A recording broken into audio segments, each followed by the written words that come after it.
Danny still not able to close it out. My DP God. whip. He has a Hail Mary. Holy cow! They did it! Oh my God! King Ray Jr., you can't be doing this. Actually, Oh my God. He's not dead. Okay.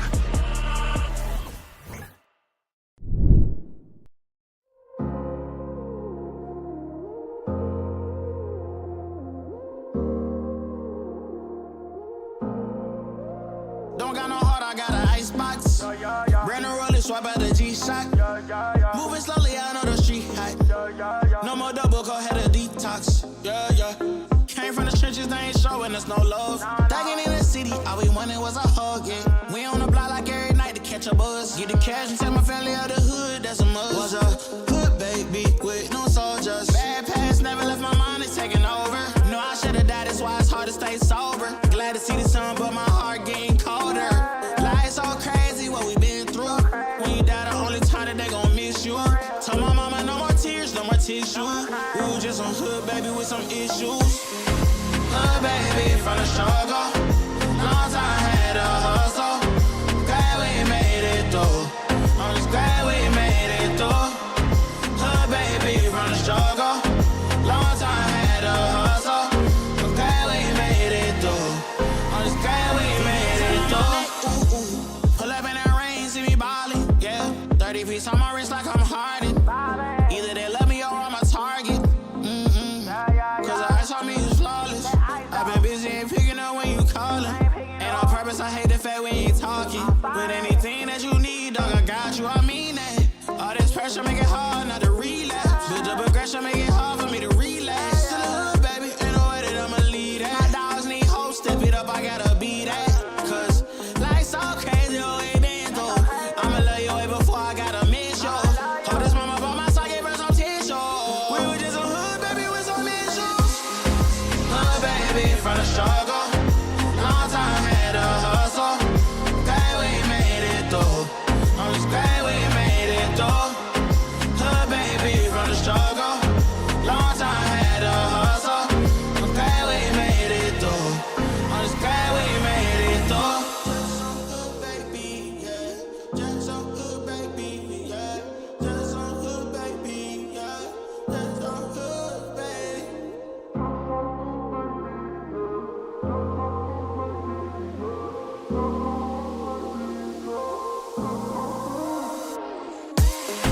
Hood baby from the struggle. Long time had a hustle. Glad we made it through. I'm just glad we made it through. Hood baby from the struggle. Long time had a hustle. I'm glad we made it through. I'm just glad we made it through.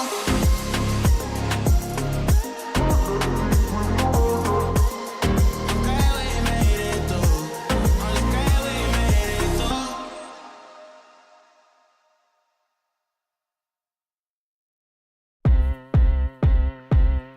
I got the time today. I'm looking for all of the fades, want all of the smoke. All of my goals inside of the scope. I'm taking it healed and coming for more. Woke up, didn't even stretch. I'm placing my bets on myself. I be doing the most. Why you always talk like you wanted it goats? I ain't gotta speak cause I already know. This ain't been new to me, a news to me. I came out the womb unique. Shine bright like jewelry. Of course, you don't wanna fool with me. I got views to see and gifts to use. I got everything to gain and none to lose, and he can prove. I took his burden and yoke. It's like moose when I hit the moves. You can't tell me anything. I mean anything. That's for sure. I already know. I know my identity. My identity from the go. I told you I already know. You can't tell me anything. I mean anything. That's for sure. I already know. I know my identity. My identity from the go. Already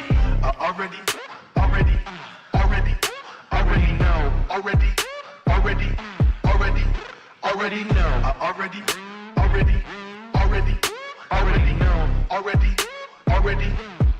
Yeah. I'm spitting the truth. When I'm in the booth, I take you to school. Yeah. This this ain't a lesson. I put on his armor like it was my weapon. I'm stepping, the ops can lead. My props are these utilities he put inside of my belt. Feeling me, it's just the face I can tell. But really the king is the one you can smell. Ha, this ain't been new to me, a news to me. I came out the womb unique. Shine bright like jewelry. Of course you don't wanna fool with me. I got views to see and gifts to use. I got everything to gain and none to lose. And he can prove I took his burden and yo, it's like moose when I hit the moves. Yeah. You can't tell me anything. I mean anything. That's for sure. I already know. I know my identity. My identity from the go. I told you I already know. You can't tell me anything. I mean anything. That's for sure. I already know. I know my identity. My identity from the go. Already know. Already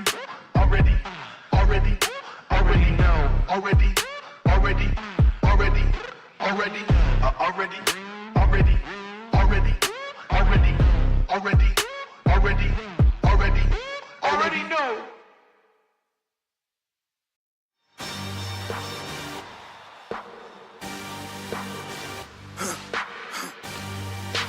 For the victory lap though. Whoa, whoa, they ain't never seen nothing like this before. Lit the room when I came through the front door. Ask me if I should overcome, what for? Train in the trees, please pardon my sycamore. Touch burning sands, cross lands and stormy shore seasons in the year, yeah. Ain't no challenge for champions and chain no fear. Yup, the champ is here, switch gears. We keeping haters in the rear. At the blood, sweat and tears and my goal so near. I see my victory so clear. I see my victory so clear. And today, we break through. And today, we break through. And today, we break through. And today, we break through. And today, we break through. And today, we break through. And today, we break through. I know it's lonely at the top, but that's not by speculation. But the position that I got, I climb too high to fall, work too hard to drop. Stop clocks on the speed bag. Every out under pressure, no jet lag. This is greater than trophies and saluted flags. Titles of fame, the cost is paid. Yay, I carried the cross I made. Dealt with the dealer, baby, the hand was played. New level, next stage. Learn to lead as a legend. Now tell me what's my next stage, yay. I said the champ is here, switch gears. We keeping haters in the rear. At the blood, sweat and tears and my goal so near. I see my victory so clear. And today, we break through. And today, we break through. And today, we break through. And today, we break through. And today, we break through. And today, we break through. And today, we break through.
just thought about it twice and it don't make sense. How you living it like that? You just gotta poke this. Is it snowing outside? Just tryna be a flake. Damn, yeah, okay, let's go.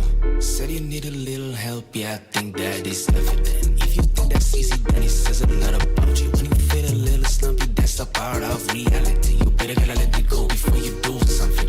If I leave it, then I go. You just think it, but I know. Make it blow as I go, cause yeah. If I leave it, then I go. You just think it, but I know. Make it blow as I go, cause yeah. That's how I roll, yeah. That's how I go, yeah. That's how I roll, yeah.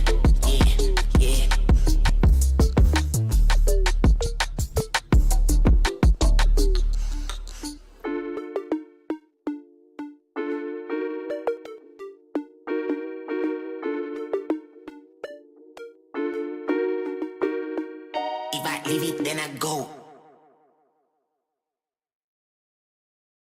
Nobody's safe. Nobody's safe.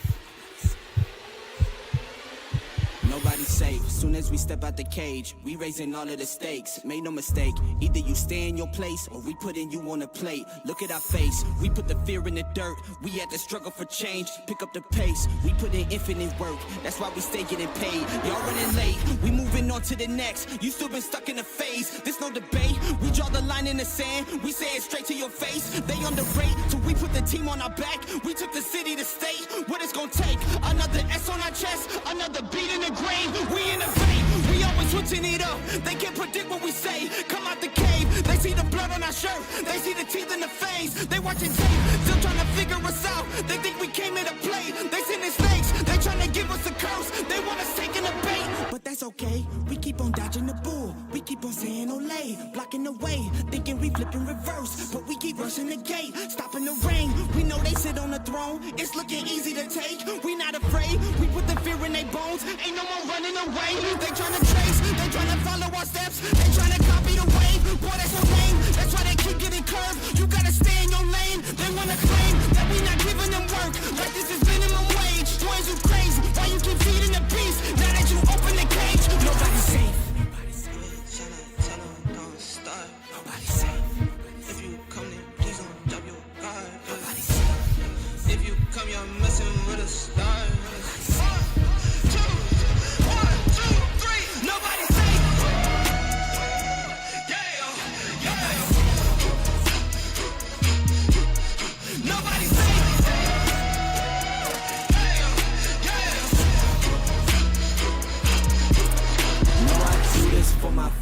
For my mama and my pops, I don't care if you the cops. Anybody could get boxed if you aim it.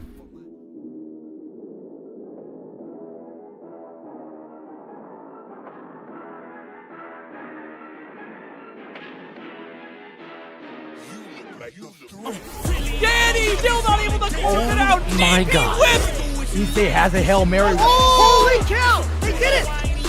Oh my God! Jing Ray Jr., you can't be doing this. Actually, Oh my God. He's not dead. Okay. Greetings, salutations, and good evening, and welcome back to the Breakout series. This is week number 3 for City of the Wolves. I am Non-Factor. Joined with me tonight, my partner in crime, the lead of the Iron Lobby, Lobrilla herself. Lob, how are you doing tonight? Oh, I am doing just amazing tonight. I have been looking forward to this game for so long, ever since they slow dripped all the information, all the character trailers and stuff, followed the whole thing. So love Mark of the Wolves, and so far love City of the Wolves. So I'm just really happy to be here. Right on. The game just has that real old school feel to it that I feel like modern fighting games have kind of been missing. Reminds me of Street Fighter 4 and then a lot of Mark of the Wolves. So it's going to be really cool to see how many old school players from the SNK days or even back in the Street Fighter 4 days start showing up for this game. I think I saw Alex Smith in the bracket. That's a name I haven't heard in a while when it comes to the FGC. But coming up, this is going to be the winner's side of top 32. I see Hyde and Cuddy MF Lamb, who I think is the first time seeing them. But Hyde also made a top 8 last week at the Breakout series, rocking the Terry, and that's a character that, I mean, not the highest on the tier list, but man, are they just the perfect all-rounder. Oh, absolutely. not only is Terry in basically every fighting game now, you know, Mhm. just add Terry to everything. But also, as you said, he is an all-rounder. He has a great skill set, and you can Mhm. do you can get in with him. You can like anti-air with him. You can just he's Yeah, he's got the amazing. whole package. Yes, Yeah. yes. And you can see in the top 8 monthly top 5 here, a very popular character right there with 7 picks. I think that was Hyde that was rocking him last week, like I said. So just a good representation of him. But most importantly, the protege right underneath is going to be the most popular character in this game, looking like going forward with Rock, 19 picks, a 40% pick rate, followed by Billy Kane. Surprisingly, a character that's not widely played and makes an appearance here on the Breakout series. But I think we're going to be going directly into our first match of the evening. Should be Hyde against Cuddy. Okutamaru, arguably top 1 or 2 in this game right now, Love. Oh yeah, no, I've watched several tournaments, and Hokutomaru all over the place. Also another one with amazing buttons. Yeah, amazing buttons, and then just the mobility tools I feel like makes them such a unique character in this game with that double jump, the little coming down from the sky teleport as we see on screen right there, a great conversion from the side of Cuddy as they're moving Hyde a little bit to the corner, but a nice little escape there. Oh yes, absolutely. Hokutomaru makes you, like you do not want to get in on him because he could be anywhere. Really just, see him right there in the corner, Exactly, and also being a character with a run just adds that extra layer to his offense on the Oki there. Hyde answering back though, cashing out damage. Terry does kind of hit like a truck in this game. Yeah, and also he is an overheat as well, so in that case, Hyde managed to take that round, but yeah, taking advantage of the overheat. It's becoming more of a crucial thing as the game develops. You kind of see the overheat get forced by someone's opponent just kind of pressing the offense and forcing them to block a lot more and really get that gauge built up and taking advantage of it from there. I think people have gotten very used to being very offensive in these games, but this one has so many amazing defensive options that it's a really good one to step back. Yeah, there's been a lot of just defense I see is kind of becoming like the norm now. People are getting used to the timing of it. Haven't seen too much hyper defense, but I'm sure as the game develops, that's going to be the norm, is seeing people bust out that defensive option. Right now, Hyde showing the offensive option, just one more conversion away from closing this first game out. Yeah, and there we go. Really like that color from Hyde. I just noticed he's going with the Hatsune Miku colorway right there. I appreciate that. Looks like Andy needs to get. I didn't even put that together, but you're right. In general, like that light blue and black is great, but oh yeah, definitely Miku. That's one of the cooler parts of this game, having the color editor instead of like costumes long term, is it allows for not only player expression from the gameplay, but also with the colorway like that. No, I think all the games should be able to change colors at least. It really helps. Oh, tried to get the rev blow, but Hyde's like, nope. Now gonna get a nice bread and butter combo there into the corner, but Cuddy with that wild punish, able to get out. Oh, and another wild punish right there. That is definitely Okutamaru's best button. He's going to make the most out of it. In overheat, once again, though, where both players are, but a little bit of super left for Hyde. He can make some magic happen with it. Yeah, he's going to have to. There we go. Nope. Actually, I thought that combo would be enough, but that one will.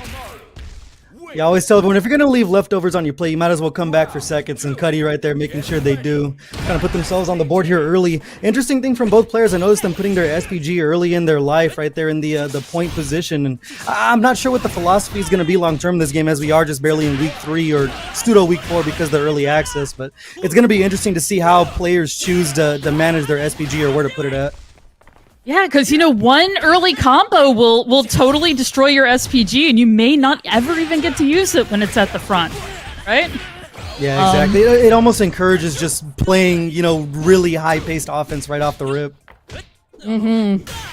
Oh, that was a whiffed throw, and Hyde is going to take advantage of that. Woo, keep trying to cross each other up, but there we go. Cuddy getting in with the combo. Yeah, good anti-air there. Chooses not to cash out the super. One more hit, he should be able to go into it, using the double jump there to avoid the fireball, but a big jump in from the side of Hyde. Nice defense. Whoop, there we go. And with that mix-up, Hyde got through Cuddy's defense. Yeah, making the most of that jump in there. Now 1 round apiece, trying to take the 2-0 over Cuddy. Cuddy's still sitting on that super gauge, though. Haven't seen him cash out just yet. I guess he's waiting on that right moment. It's going to have to come soon. Hyde's going to do a decent amount of damage already working through his SPG. And, woo! We're seeing the big cinematic now. Yeah, that's almost the good part about having that SPG early. If it does get into a final round, you have that fully loaded gun right off the rip, and we see their Hyde cashing it out for almost 70% of the life gauge of Cuddy. Yeah, it's going to be tough for Cuddy to come back. Absolutely can, of course, especially if Hokutomaru, but difficult. Yeah, he keeps finding that low. That 2B keeps finding a home, and that's kind of been his combo starter. Kind of just getting chipped away now, answering back. Unsafe on block, and Hyde is going to take it 2-0 over Cuddy MF Flam here in winner's top 32. And it's always nice to see Terry do well. I don't know. Maybe because he's the face of Fatal Fury for so long, I just have good feelings about him.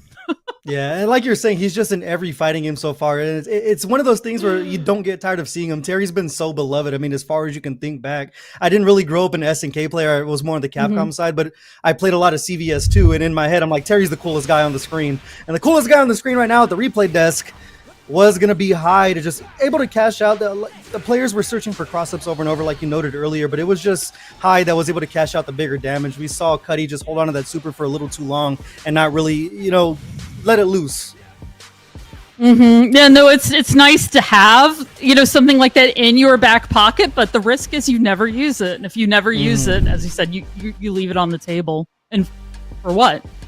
Yeah, exactly. Over in my region, we call that the Sencal special, is dying with your super on deck. But you always hate to see it because you know that one super can really turn the tide of the battle. But as we move forward, I believe the next match we're going to see is going to be the Geo and the Johnny. So the in front of both of them. So they're, important players out here. You got to roll out the red carpet for these guys. Interesting to see what players they pull up. But as the game's moving on, Lob, who are you maining?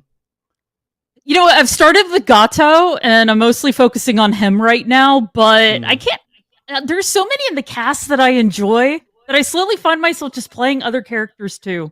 So I'm not completely sold on him, but he's probably the one I play the most. Yeah, that's the really cool part of this game. I mentioned it last week, is that it's so easy to kind of pick up a character and just experiment with them. But every character has such deep layers to them that it's so fun I'm going to play Billy Kane today and see what I can cook up, because this game allows for that self-expression. Oh, absolutely. And I always laugh at Billy Kane because his normals are absolutely insane. Every time I watch a Billy Kane match, I both want to be mad and impressed with the way they use those buttons in order to get in and move other people around. Oh, it's amazing. Yeah. It's so weird too, because as the early tier list came out, a lot of people had him on the lower end of it. But I feel like as the game's kind of stewing around, like you said, those normals from Billy Kane, you can't even explain how annoying they are in this game until you actually feel what those buttons feel like to go against. So a character that's rising quickly, and it'll be interesting to see how many people choose to start playing that, kind of poking game, that hit and run, and how that develops offensively. Yeah, no, absolutely. He jumps and you just basically swat people away with your giant stick. I don't even know how to describe it. It's like poke, bam. It's so difficult to get in on him. Yeah, and a surprising amount of damage. We saw last week, there's a player, EP Girl Wakey World, and she was busting out these 60-70% combos off of converting off of a low light. And I'm just like, man, I got a lot of studying to do if players are going to start pulling out that stuff in the middle of a breakout series, Yeah, no, I was watching and I was very impressed.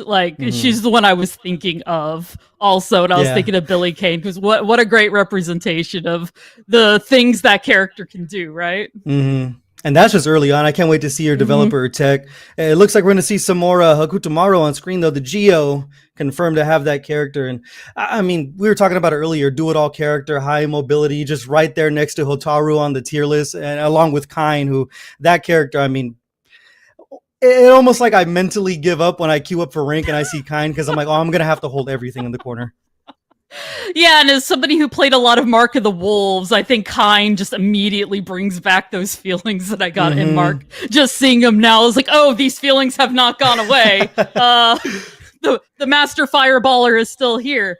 But I think Hokutomaru, because of his teleport in, makes it difficult to be Kain. properly. I mean, because you second guess doing the fireballs when you're not sure when somebody's going to drop from the ceiling on your head.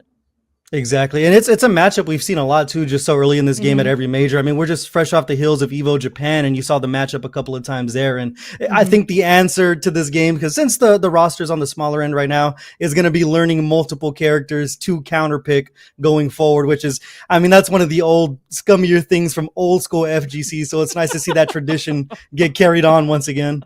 Oh, absolutely.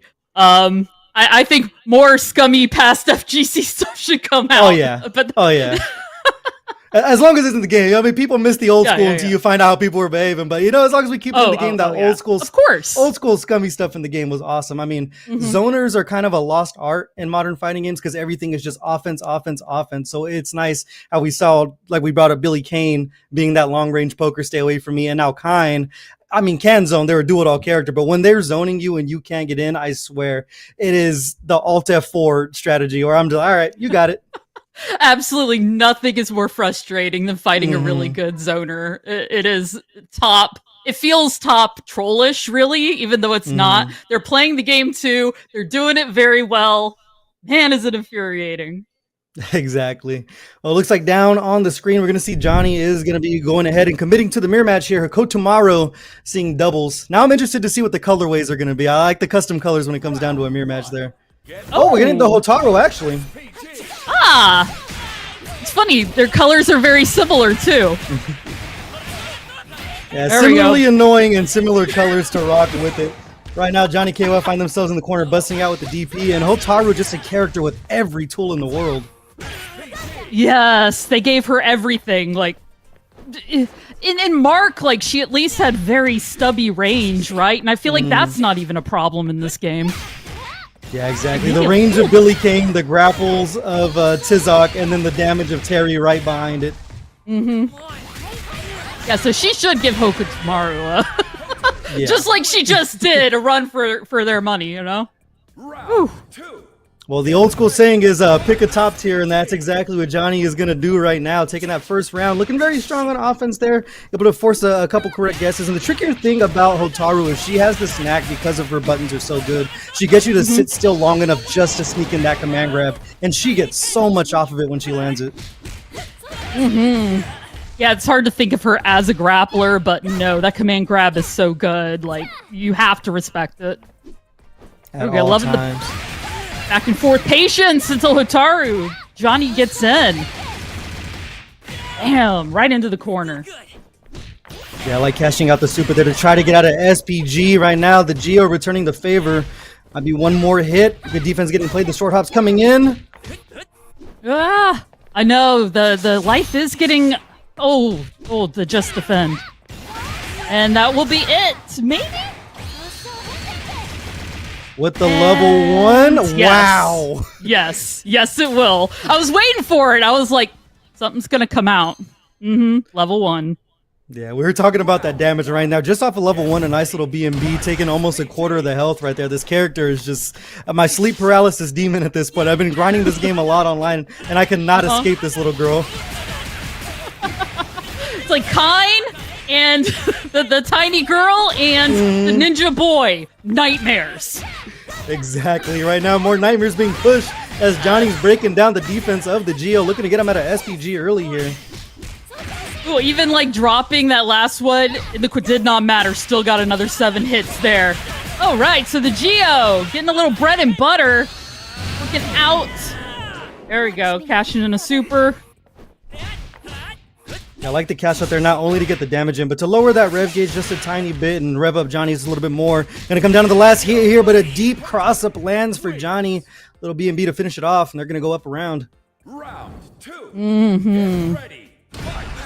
All right. Oh, nice. I love Hokotomaru's like air movements though, the double jump.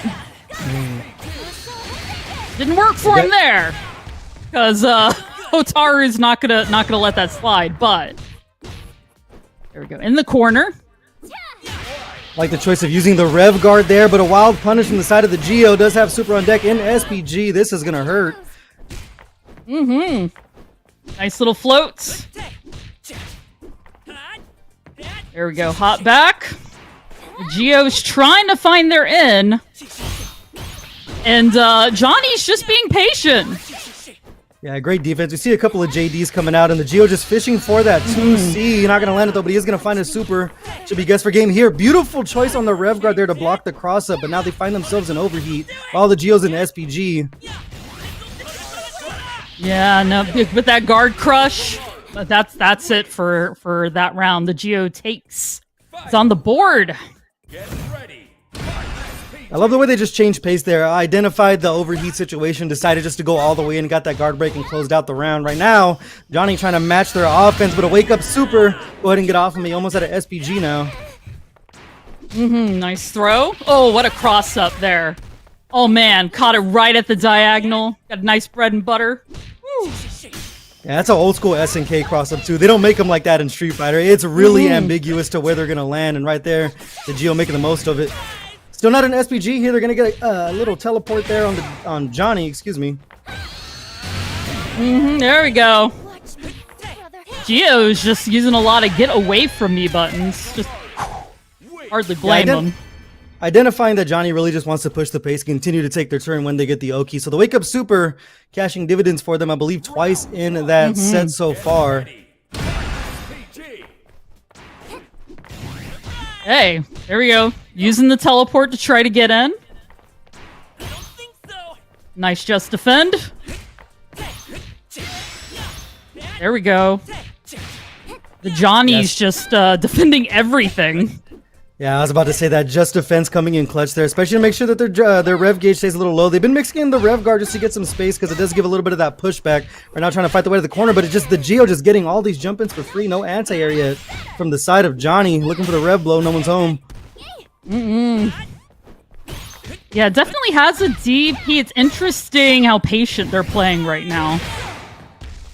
Yeah, especially on the side of the Geo, he's not really committing to too many offensive options. Kind of pestering with the normals there, seeing how Johnny's going to react to things, but still staying strong on defense. So that short hop has just been so potent for the Geo, but a nice answer there from Johnny. Cashing out with the super, trying to get him at an SPG, but they're going to have a sliver of it left. And even with that wake-up super, there we go, got the throw into the corner.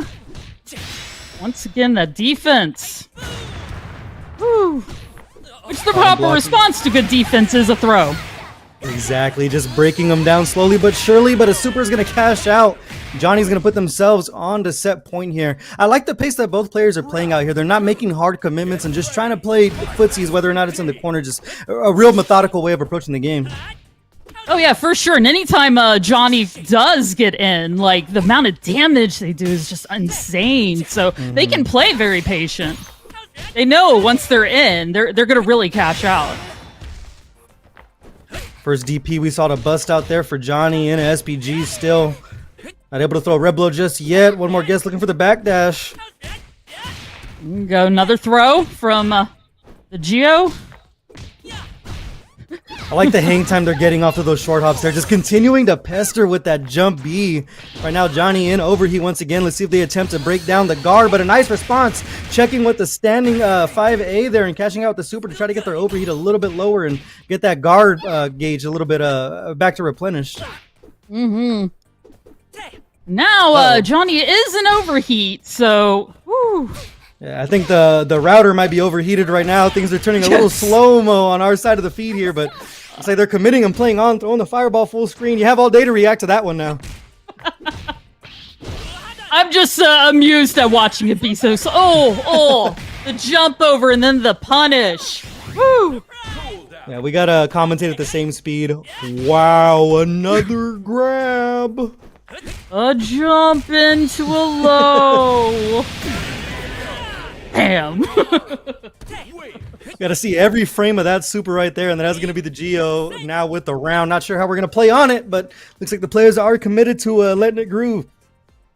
Final round. Okay. Hopefully that's just on our end, and they're playing a full speed match, but we're going to continue to call the action as it moves forward.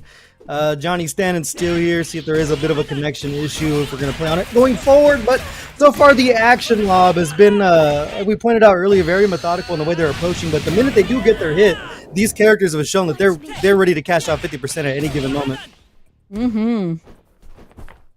Yeah, interesting. It does look like there might be some sort of connection issue because Johnny is not fighting back at all. Yeah, it's the beauty of the online tournament. Just one of those things you can't avoid, but we'll get things back underway and fixed as soon as we can here. See if we run it directly back. Right now, still currently tied at 1-1. See how the TOs decide to do it, but right now, as the bracket is moving on, let me go ahead and pull up my start GG right now. In winners quarters, I'm seeing Robert and Boop Bloop, Ryuki and Rhino. I see Armicell and Hyde chilling over there, and we're moving things forward over on the losers side. So as things are moving forward, the action's coming to a bit of a head as we move forward to top 16. See what the decision is over here.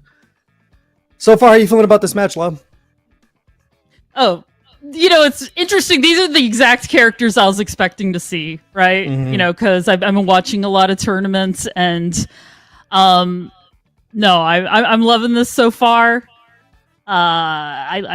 I think what people can do with, like, especially with, as I was saying, the movement, Hoku's movement, the double jump, the almost float aspect of you're not sure exactly when he's going to drop, plus the teleport. Seeing Rock and Terry, of course. And I assume we've already seen Terry once, that we're probably hopefully going to see Terry again and Rock. Just makes me happy in general that they're still you definitely can't avoid Terry. It's an ever popular character, especially in an SNK game. It's even if the character's not that good, someone's gonna grind it out and become an S tier player with Terry just because they're that beloved. But it looks like things did get fixed. We're gonna go directly back into the match. One game apiece, for Johnny and the Geo. So we don't have any interruptions here, and the action is just as fireworkish as it was the first time around. Let's get back into it. Yes. We go. I believe Johnny might be given the first round when there was a connection issue. I believe they were up one round, so we might just be rocking it that way. So we got a nice 60 seconds to fill live. I know both of us love yapping, professional yappers. How are things going over in the Iron Lobby? How have things been going on the YouTube side of things? It's been going pretty well. Since I just moved, I'm still trying to come up with my next YouTube strategy because it's sort of one of those things. I've been focusing a lot on my Twitch channel as well, but I would sure you can. That's the fun part of fighting games, and there being so many of them right now, is deciding almost which ones you want to talk about, right? Yeah. Because I'm a big retro fighting game fan as well, so I don't just play City of the Wolves. I also want to still play Mark of the Wolves, and I want to still play Samurai Showdown and all those sorts of things as well. So yeah, it's the beautiful part about those older SNK games. They age like fine wine. To this day, Samurai Showdown 2 is one of my favorite fighting games to play.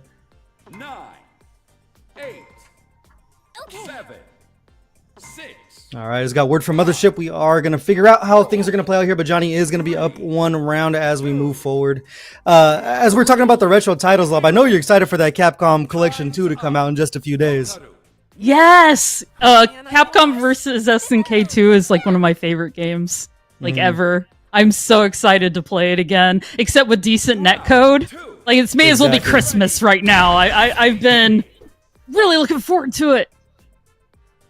Looks like we're still figuring things out in the match, but yeah, CVS2 is my actual favorite game of all time. I'm the ultimate Blanca fan. I have a tattoo of Blanca on my arm, so a game where he's good, plus with the style of CVS2. I mean, it's just a match made in heaven for me. Exactly. I mean, SNK, so many great characters, right? Married with Capcom. And they play so well, and you can have teams of 3. I don't know. Everything about that game speaks to me. Yeah, so much self-expression. And there's other titles in that collection that I'm just so excited about. I mean, I get to play Power Stone online with my friends now, in the easiest way possible. And who hasn't been asking for that?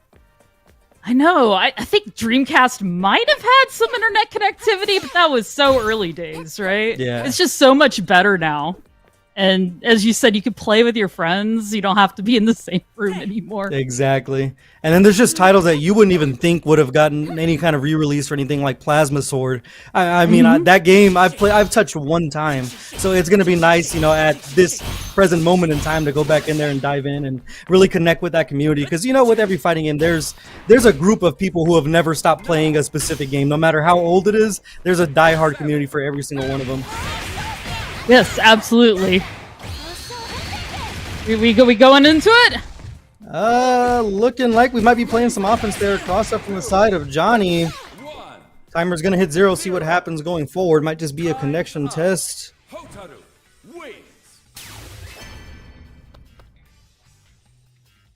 All right. All right, just got word from Mothership. We are going to leave things at 1-1 and then kick forward with that as we try to avoid connection issues going further, but get the match right underway as soon as both players are locked and loaded. All right, sounds good. Sad and unfortunate, but it does happen. Yeah, it's just the online environment. No matter how good it gets, you are going to have these issues. But it's nice that the players just play along, being gentlemen about it, and we're going to move forward with it. You can't even avoid it really offline. Over at Evo Japan, there was a few issues with controllers and things like that. So it's just the one of those things about fighting games you can't really avoid. But luckily, we're a level-headed community enough to just go ahead and just play on.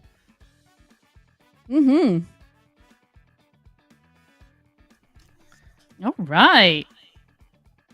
Sounds good to me. Yeah, I'm just waiting for Johnny to go ahead and lock in as we just to continue to kill time. I'm about to talk about the weather or something as we move forward. But you were bringing up old school games and you said fighting as well. Are you a fan of beat 'em ups?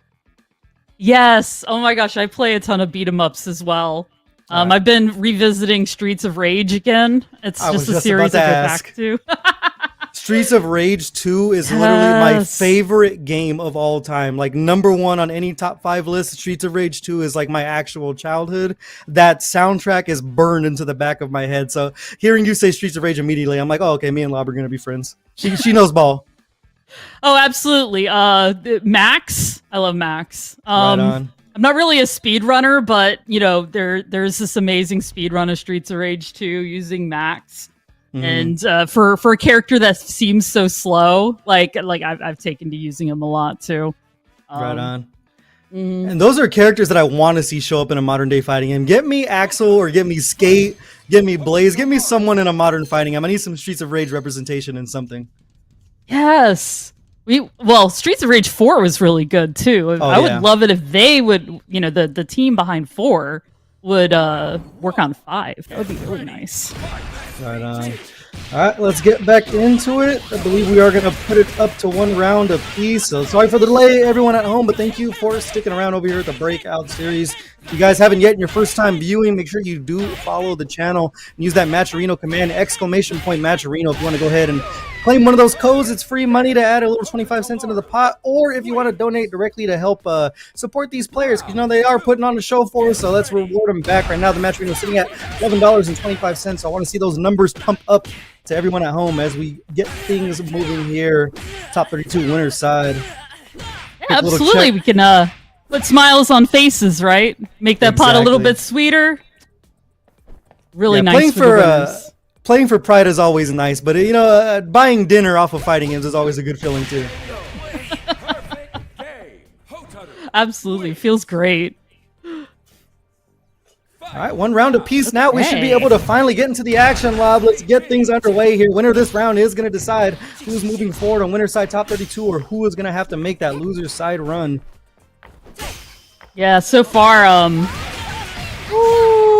Johnny got the push into the combo. It's going to end with the Geo being in, never mind, cross up.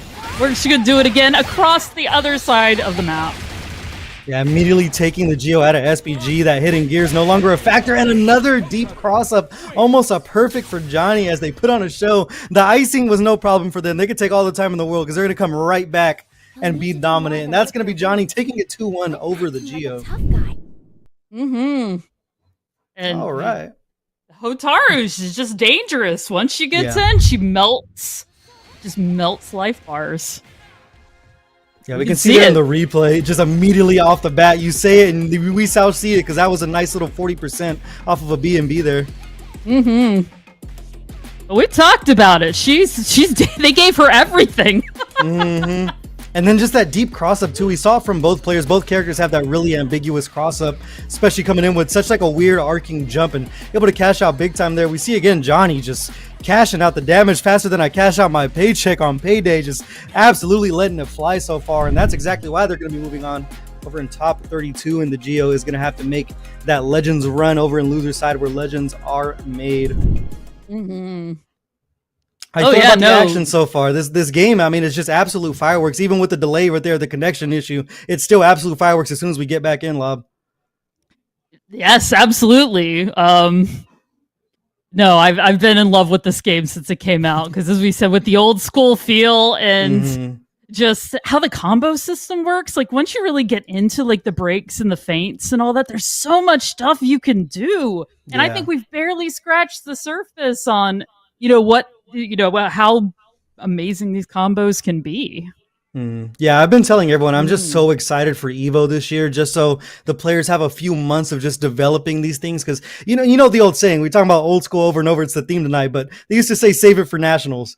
And I'm trying to see what people are saving for nationals when Evo comes around. Because even a player like Xiaohai, who just won Evo Japan, was like, "Oh, I don't know if I'm that good at this game," but completely just cleaned the floor with everybody. So I'm trying to see what Xiaohai's looking like in a few months from now. It's one of those games that I think there's so many mechanics to it that it's really easy to feel like you're not very good at it, even when you are. So that actually kind of speaks to me. Not that I'm up to his level, of course not. But you know what I mean? Like, I understand the feeling of, wow, but there's still so much else here, you know? Yeah, it's almost like you play a game that has a hidden level that you discover years later. This game just feels like, oh, I forgot I can do this. That's kind of hidden to me. Like, oh, I forgot I can DP break off of this into that. And then on the defensive side, I accidentally got a hyper defense the other day. And like, I stared at my hands and was like, wow, that felt cool to do. So it's one of those things where you just got to get used to keeping all those mechanics in mind. Cause it's so simple up front, but so much depth. It's like a good book. You know, you get caught in with reading the back of the cover and, you know, the introduction and everything. And by chapter 3, you're hooked on it. Yes, and I think that's what sets it apart as well.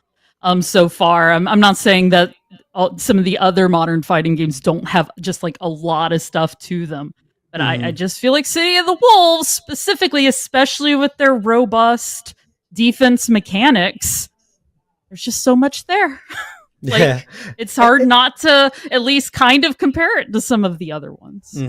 It's also cool to see a fighting game it feels like it's been a while now, just kind of have some fun with it. We see Salvatore Ganache get into the game, and that character is just a meme in itself. It's nice to see where it's like, okay, it's a fighting game at the end of the day, but these characters are basically superheroes. We'll have a guy swim through the air and do a little on his super. It's like the coolest thing in the world to me is when you can see the developers really had fun creating characters. Yeah. I mean, I admit when I first saw, and I think most people will say this, we were a little like, another person. But then I went out and I looked it up because I wasn't about to judge anything without knowing it. And I'm like, actually, this is really nice. I like this. I love... Go ahead. Oh, I was just going to say, I love how goofy it is. Like, as you said, swimming through the air, like, you know, making actual like references to his music videos and stuff. You can tell they really cared and they put a lot of time into making him both a complete joke, but also like amazing, right? Yeah. And that's one of the cooler things when you find out about Salvatore and you're like, oh, he's playing a character. He's like a Mr. Beaning it in the music. Like that's not his real name. It creates a where it's like, oh, that's his persona that's in the game. When you kind of understand it. And I've never seen a character go from, well, I didn't say hated, but it's just like that confused look to just being so beloved. I mean, I plan on cosplaying the guy at Evo this year.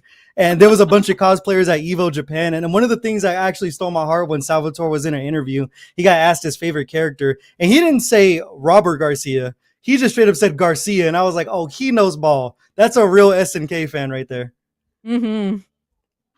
Yeah, for sure. That's what I mean. Like, you could tell he really wanted this. Like, he cares about the franchise. He cares about fighting games. I can't hate that. I can't hate on that. And when people bring it up to me, this specifically, I have to go, but have you looked into it? The guy's actually really fun. Yeah, and for him to even know who like Maximilian Dude was and Justin Wong before them having to introduce themselves, I'm just like, I know what kind of guy you are. I like you. You're gonna be here for a while, hopefully. Hopefully you make going to Evo like a normal thing, and everyone's like, oh, dude, Salvatore's coming again. He did this 6-set in between matches, but we'll see how things go in this match here. First time seeing Kine on screen today, and this character we talked about is just the ultimate zoner, but also has that ability to just cash out damage. We see a big rev blow to start things off there. Yeah, no, he's a zoner with a really good upfront damage as well, right? Plus being a charge character too. It's a lot. It makes dealing with those cross-ups just a little bit easier when you do have that flash kick in your pocket compared to having to bust out a DP. Right now, Robert, trying to make him pay for it, has some super on deck, chooses to cash it out to get the damage. There's a nice throw tech there. There's that teleport. I'm telling you, it's hard to do fireballs when that teleport is on the table. Exactly, and it makes it even more another layer on top of that when they throw the shuriken off of the teleport, because it comes at such a weird angle that you kind of have no other choice but to block in that situation. Yeah, Hokutomaru just can control the stage. Here we are already getting the combo moving boop bloop into the corner. Almost a clean 50%. They're choosing to wake up with the super, not trying to deal with any of the fireball traps. They're still in an SPG. One more hit should take him right out of it. No super meter on deck, but that's going to be a big level 2 that's blocked. Robert, not quick on the punish, though. I could see the attempt trying to get him right as he fell, but it did not work out. And Robert is definitely taking advantage of that and is now taking that round. Woo! Yeah, I like the side switch there. Keeping the options, keeping Boop Bloop on their toes. I love saying that tag so much, but Boop Bloop got to find some answers when they're in the corner here because Robert has been on him like white on rice so far. Both players playing with that SPG early. Another big rev blow to start things off here from Boop Bloop. Yeah, trying to get the setup, but Robert using that rev move to completely stop everything Boop Bloop was trying to do, and then worked into the bread and butter. Yeah, I think the best thing you can do to avoid a setup is just not give them a chance to go for the setup there. A good anti-air from the side of Robert. Still in SPG with the super on deck. Chooses to catch it out. That's enough to kill. My lord, Robert just has all the answers right now. Yeah, definitely. Now's the time, Boop Bloop. There we go. Getting the run in the block. Whew. Love the back and forth. Rev gauge up early for Boop Bloop there. Finds himself a sweep, but the offense of Robert forcing him to block is kind of getting them revved up here, cashing up and setting up the trap. But be careful not to go into overheat. Yeah. Like Boop Bloop starting to take it over. Dealt with the teleport in. Got the just defend, but then got mixed up. Gotta watch the rev gauge of Robert there, using a lot of that meter to go ahead and cash out their damage. Boop Bloop still in SPG, looking for the rev blow right there, following up right after, but doesn't get the combo and a counter hit from the side of Robert. Yeah. Oh, no, got the throw. Some way to deal with his defense. There we go, little two-hitter from Boop Bloop. We haven't seen Boop Bloop just rip that flash kick on defense just yet. A big teleport in from the side of Robert. They have a level 2 on deck, barring a drop. That should be enough to close things out. And Robert right there making an impressive comeback on Boop Bloop, and they're going to be taking it with a quick 2-0. Woo! Yeah, Robert showing what how quick that could be. You're completely wrong. And now I'm just sad I can't say Boop Bloop's name anymore unless they make the loser side. I have so much fun saying it. Oh yeah. What I saw was like that. I like that screen name. That's a good one. It's a good one. All right, let's head over to the replay desk there. I mean, it was almost a tale of one side right now. Robert was just able to cash out so much damage consistently, finding their cross-ups, no challenging flash kick from the side of Boop Bloop, and they were just kind of running a freight train right there, Lob. And I really and truly believe that Hokutomaru is an extremely good foil to Kine. Like once again, I think of Mark where Kine was just so good, and this character, it's going to be their bane. Yeah, you were mentioning it earlier, and that teleport did come in very clutch there, and just able to also zone with the shuriken and things like that. And it's one of those characters that can constantly stay on kind and force him to guess that flash kick and force those hard reads. And one block, Hoku tomorrow is going to make you pay for it. Mm-hmm. Yes, and he has so many tools in order to do that. Mm. This is almost the tale of a Hokutomaru and Hotaru, right? Yeah, exactly. I always have such trouble saying both of their names because they're so similar that I stumble over it so much. I can hear you like struggling to get it. I'm the same way where I'm like Hokutamaru, and you're like, all right, I got it. I'm good. All for right, the yeah. All right. Well, coming glad up to hear in it's not just me. Go ahead. Oh yeah, for sure. I stumble over that all the time, and it's gonna be one of those things where a year down the road, you're gonna hear me commentate this, and I'm still gonna have to sound it out slowly. It's like I'm reading with my finger on the page. Hokutamaru. All right, we got it. But coming up, it looks like from winter semis, it is gonna be Hyde looking over to. Actually, no, he's gonna be punching his ticket at the top 8, so we're gonna be moving forward with the action very soon. But how you feeling so far, Lob? We saw, they kind of answered a kind. We saw Hokutomaru just get put on full display here. You seen anything coming out, pointing out to you different in this game where you're like, oh, I got to hold that for knowledge for when I play later? Just how to deal with some of the things that they're doing, right? Like some of the offenses I've seen and the way people are managing to get out of some of those situations. I think I'm going to earmark some of that because even if Hokutomaru is basically, I don't know, he just has so many things in his pocket that I love to see how other people deal with it, right? Yeah. And it almost comes down to matchup at a certain point. We saw, you mentioned it, and it proved to be true that Kain just kind of struggles against him. So I want to see one of the lower tiers and how they deal with them. I don't know if we're going to have any Salvatore players tonight, but I would like to get some answers with Salvatore how to deal with that character, because it just seems like there's so little... They're so small of gaps in their offensive strings and in their tools and everything that you kind of have to get forced to those hard guesses. So I'm praying someone tonight shows me the light and I get an answer to deal with this little ninja boy that just haunts my dreams, because this game is just so addicting. I mean, probably after this broadcast, I'm going to hop on and just grind on ranked. I'm trying to get out of B rank. I'm almost there. I'm like on the brink of it, but I just got to continue the grind. How far have you gotten over in your ranked journey, Lob? I'm still kind of towards the beginning because I keep switching around characters, right? Like I said, I really like Gato a lot, but then it's like I kind of like Vox too, and then I like playing as Salvatore. So, when I'm playing, a lot of the times I'm just in a room with my friends and I'm switching around, trying to really decide which one I want to hone in on. But I'm definitely looking forward to jumping into ranked more seriously soon. Yeah, I mean, that's where improvement really starts, I think. It's such a fun game, though, that just being in a lobby all day with your friends, I'm sure just brings back those old school FGC memories when you would have house sessions. I mean, back when I was in my earlier 20s, I mean, we would have 12 people in like a 1-bedroom apartment just playing Street Fighter 4 for God knows how long. So it's a nice little, like I said, full circle moment for the old school FGC heads to have this game. Plus, there's a lot of new wave guys. Central America has so many representations from the Mexican side. I mean, they have loved SNK games for as far as they go back. So a lot of newer heads on that side we're seeing representation from. We're just coming from KOF over to City of the Wolves. So it's such an interesting player base that's going to be playing this game. Yeah, I mean, King of Fighters 15 was also amazing. I just wish the netcode had been a little better. But speaking of like old couch co-op, for me, it was often Soul Calibur.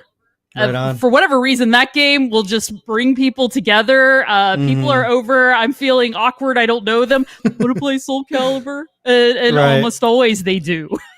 Yeah, and that's funny with Soul Calibur, especially Soul Calibur 2. Like, even my most casual friends who like, oh, I know what fighting games are, but I don't play them. If I have Soul Calibur 2 on, and especially if it's the Nintendo version and they can play as Link, they are locked into that game. So I'm glad it's coming back, or I don't know if it already released on Nintendo Switch Online, but I'm sure there's going to be a player base there that's, ready to grind again. I'm an old school Yoshimitsu main in Soul Calibur 2, so it's going to be nice to get my hands back on that game whenever that re-release for Nintendo Switch Online does come out, because it's such a timeless game. Absolutely. Like I said, to me, during that time period, it was one of the best fighting games to bring people together, because I think you feel like really good playing it no matter where you're at.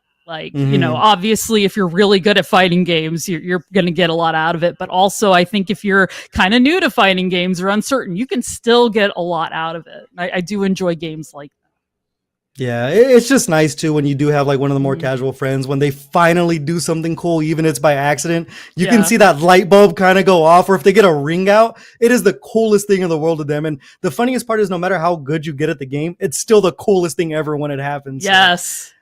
and I feel like this game is going to Absolutely. be one of those things too, where like when the casual finally lands something cool, you're going to see that like switch go off. And no matter how long you play the game, when you do something cool in this game, it's the switch is going to go off over and over. That instant dopamine hit will always find its home. And that's kind of a token of the old school SNK games. Hmm. I think the Just Defend definitely has merits there, especially just because of how visual it is when it Mm-hmm. happens. And, it's almost rhythm game esque, like, right? Like you're being hit and you're able to hit a button and stuff flashes and you Yeah, get a little yeah. bit of health or other stuff. And I Mm-hmm. think stuff like that makes defense fun. Yeah, it's shades of Third Strike, to where like you finally Yes. like get parry timing down in that game, and you're like, I'm the greatest player that's ever touched this game. Daigo who? I just parried a fireball from full screen. I'm clean. It's always those like It's small true. rewarding things that carry a fighting game so far. Because Third Strike has played like it never got old to this day, Hmm. from casuals and hardcores alike. And I'm more of casual on Third Strike, but I'm telling you, when I parry a fireball, best player in the world. I don't care what anyone tells me. Oh, it's true. It absolutely feels that way. I was a little more into like Alpha 3 or even like Street Fighter 2 Turbo, but Mm, Third Strike, as you said, some of that stuff just feels good. Like playing hmm. Chun Li, talking about top tiers from earlier, playing Right, Chun Li just feels good. right. Nah, I've always been a fan of the weirdos, so I'm a Necro main when it comes to Third Strike. Oh, So I'm over on Struggle Street, but you're talking about a character with expression. Necro is like one of the weirdos of all the weirdos in Street Fighter history. So it's cool to have a game that's just kind of out there. And that's like I said, I just keep on bringing it up. That's what this game reminds me of. It's just kind of out there with the weirdos like Salvatore, or having freaking Ronaldo in a fighting game where it's like, I don't know how many casuals it's going to bring in, but for the hardcores and the people who just like to like kind of admire how silly fighting games could be, it just warms my heart. yeah, and it harkens back to when you had a character that was the football player. Like that was his Yeah. entire thing. That's who he was. Full gear, just going out there fighting. Football Hmm. player. I can't even remember which old school game it was, but Mm. there were several instances of that. Yeah. Well, even if you go back to the older KOFs, you had like the sports teams and everything with God, the name has escaped me. The basketball player, is it Lucky Clobber? Is the basketball Mm, player, if my memory serves me correctly? See, I'm a ball think knower. I could pull that out. so.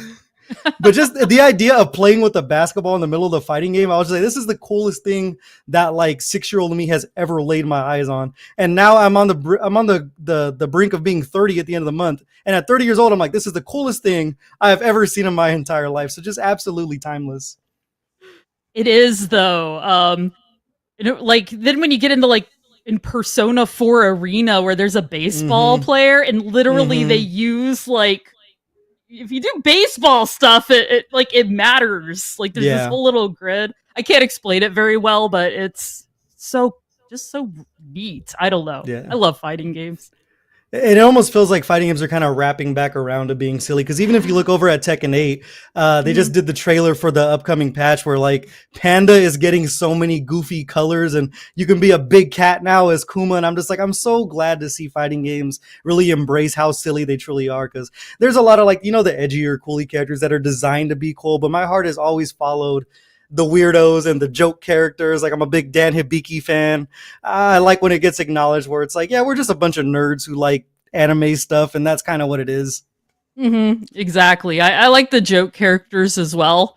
Like I was saying earlier, just like the goofiness of it really just speaks to me. And of course, I've always enjoyed the strong women. That's why Chun Li. Oh Like yeah. when I was a kid, I really looked up to Chun Li. I Hmm. watched a lot of martial arts movies, so I thought she was really cool. And Right on. that's really it just stuck with me. Hmm.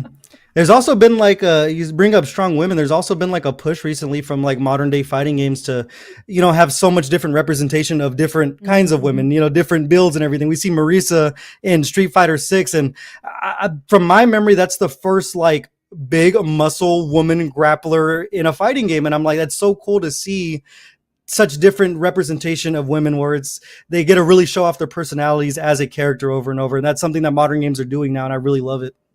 Yeah, I love how they did Marisa and Manon, because I think Manon is sort of like in the same ball. I mean, she's more tall and slender, but I don't know. Like I said, neither of them look like Ivy or look like Cammy or look like Chun-Li. Like, it's so nice to see different body representation. I mean, that's why I always liked sumo wrestlers in these games, because it's cool to see different sorts of people who look different regardless of whether they're a man or a woman or non-binary.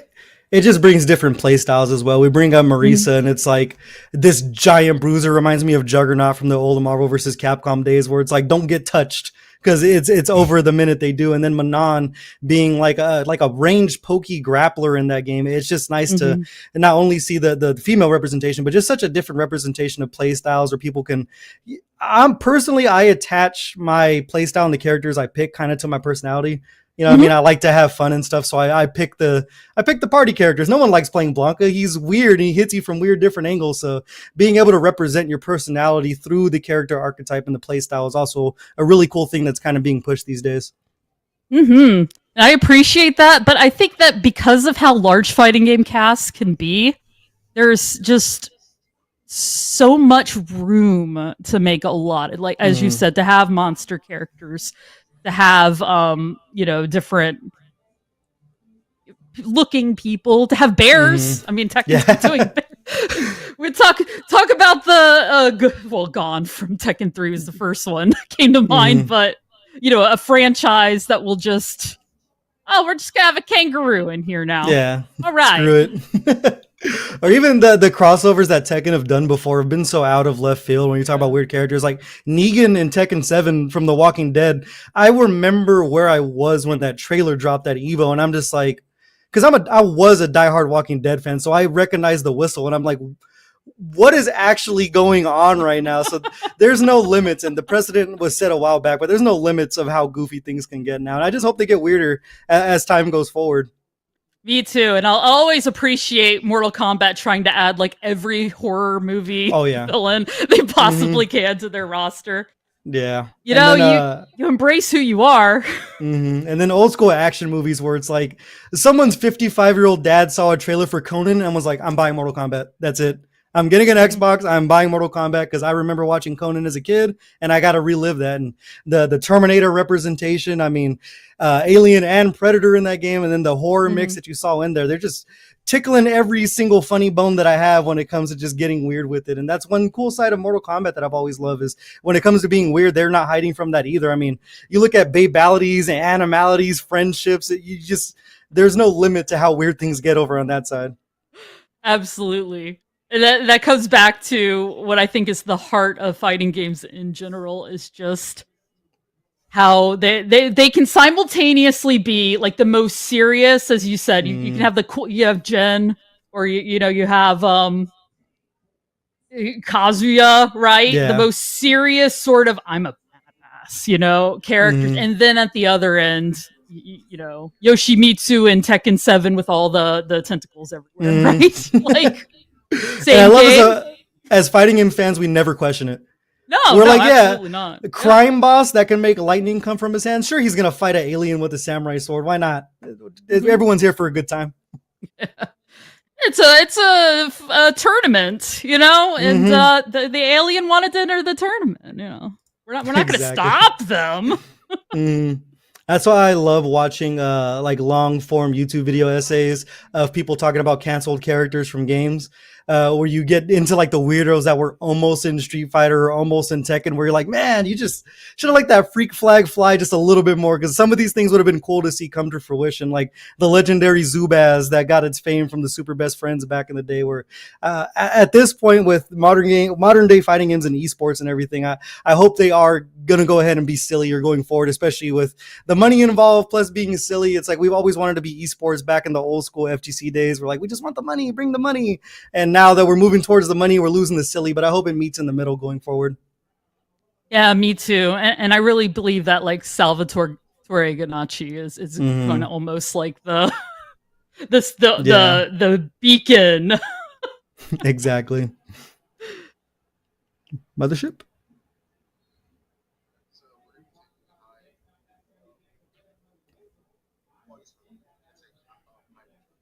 Right on. All right. Just got word from Mothership. We are going to be moving forward to winter semifinals. It is going to be Hyde and Johnny. So Hyde, once again, bringing out that Terry, the character that I know everyone loves to see. You know, when Fukuram got announced for Tekken 8, I'm just like, why wasn't it Terry? We got to put him in everything at this point. I think that might have went over better. That game is one of the games of all time right now. It's one of the games that does exist. But I always love Tekken 8, but yeah, sometimes I'm not sure what direction that game is going in. Yeah. And I say that with love. Mm-hmm. No, it's one of those things. No matter what happens to Tekken, it's Tekken at the end of the day. From casuals to pros alike, it's one of the funnest games to watch. Where, I mean, anything can happen at any moment in that game. I love watching comebacks. The top 8 over at Evo Japan was just absolutely breathtaking. So hopefully one day we do get Terry in Tekken. That way he makes the full circle around every single fighting game, because I'm a big Terry fan. It's in my blood from being a kid, and I just need to see more of them. We're going to see more of them in winter semi as soon as the players are locked and loaded. It's going to be Terry and Hotaru. How do you see this match going here? You know, having seen both play, both Hyde and the Johnny, I actually think that just gonna guess that Hyde was very, very aggressive in their play style of Terry, and I think that's gonna force the Johnny to have to not be, because they played a lot more, I don't want to say safe, but they were very almost passive, waiting for their moment. I don't know if Hyde will let them do that, but we'll see.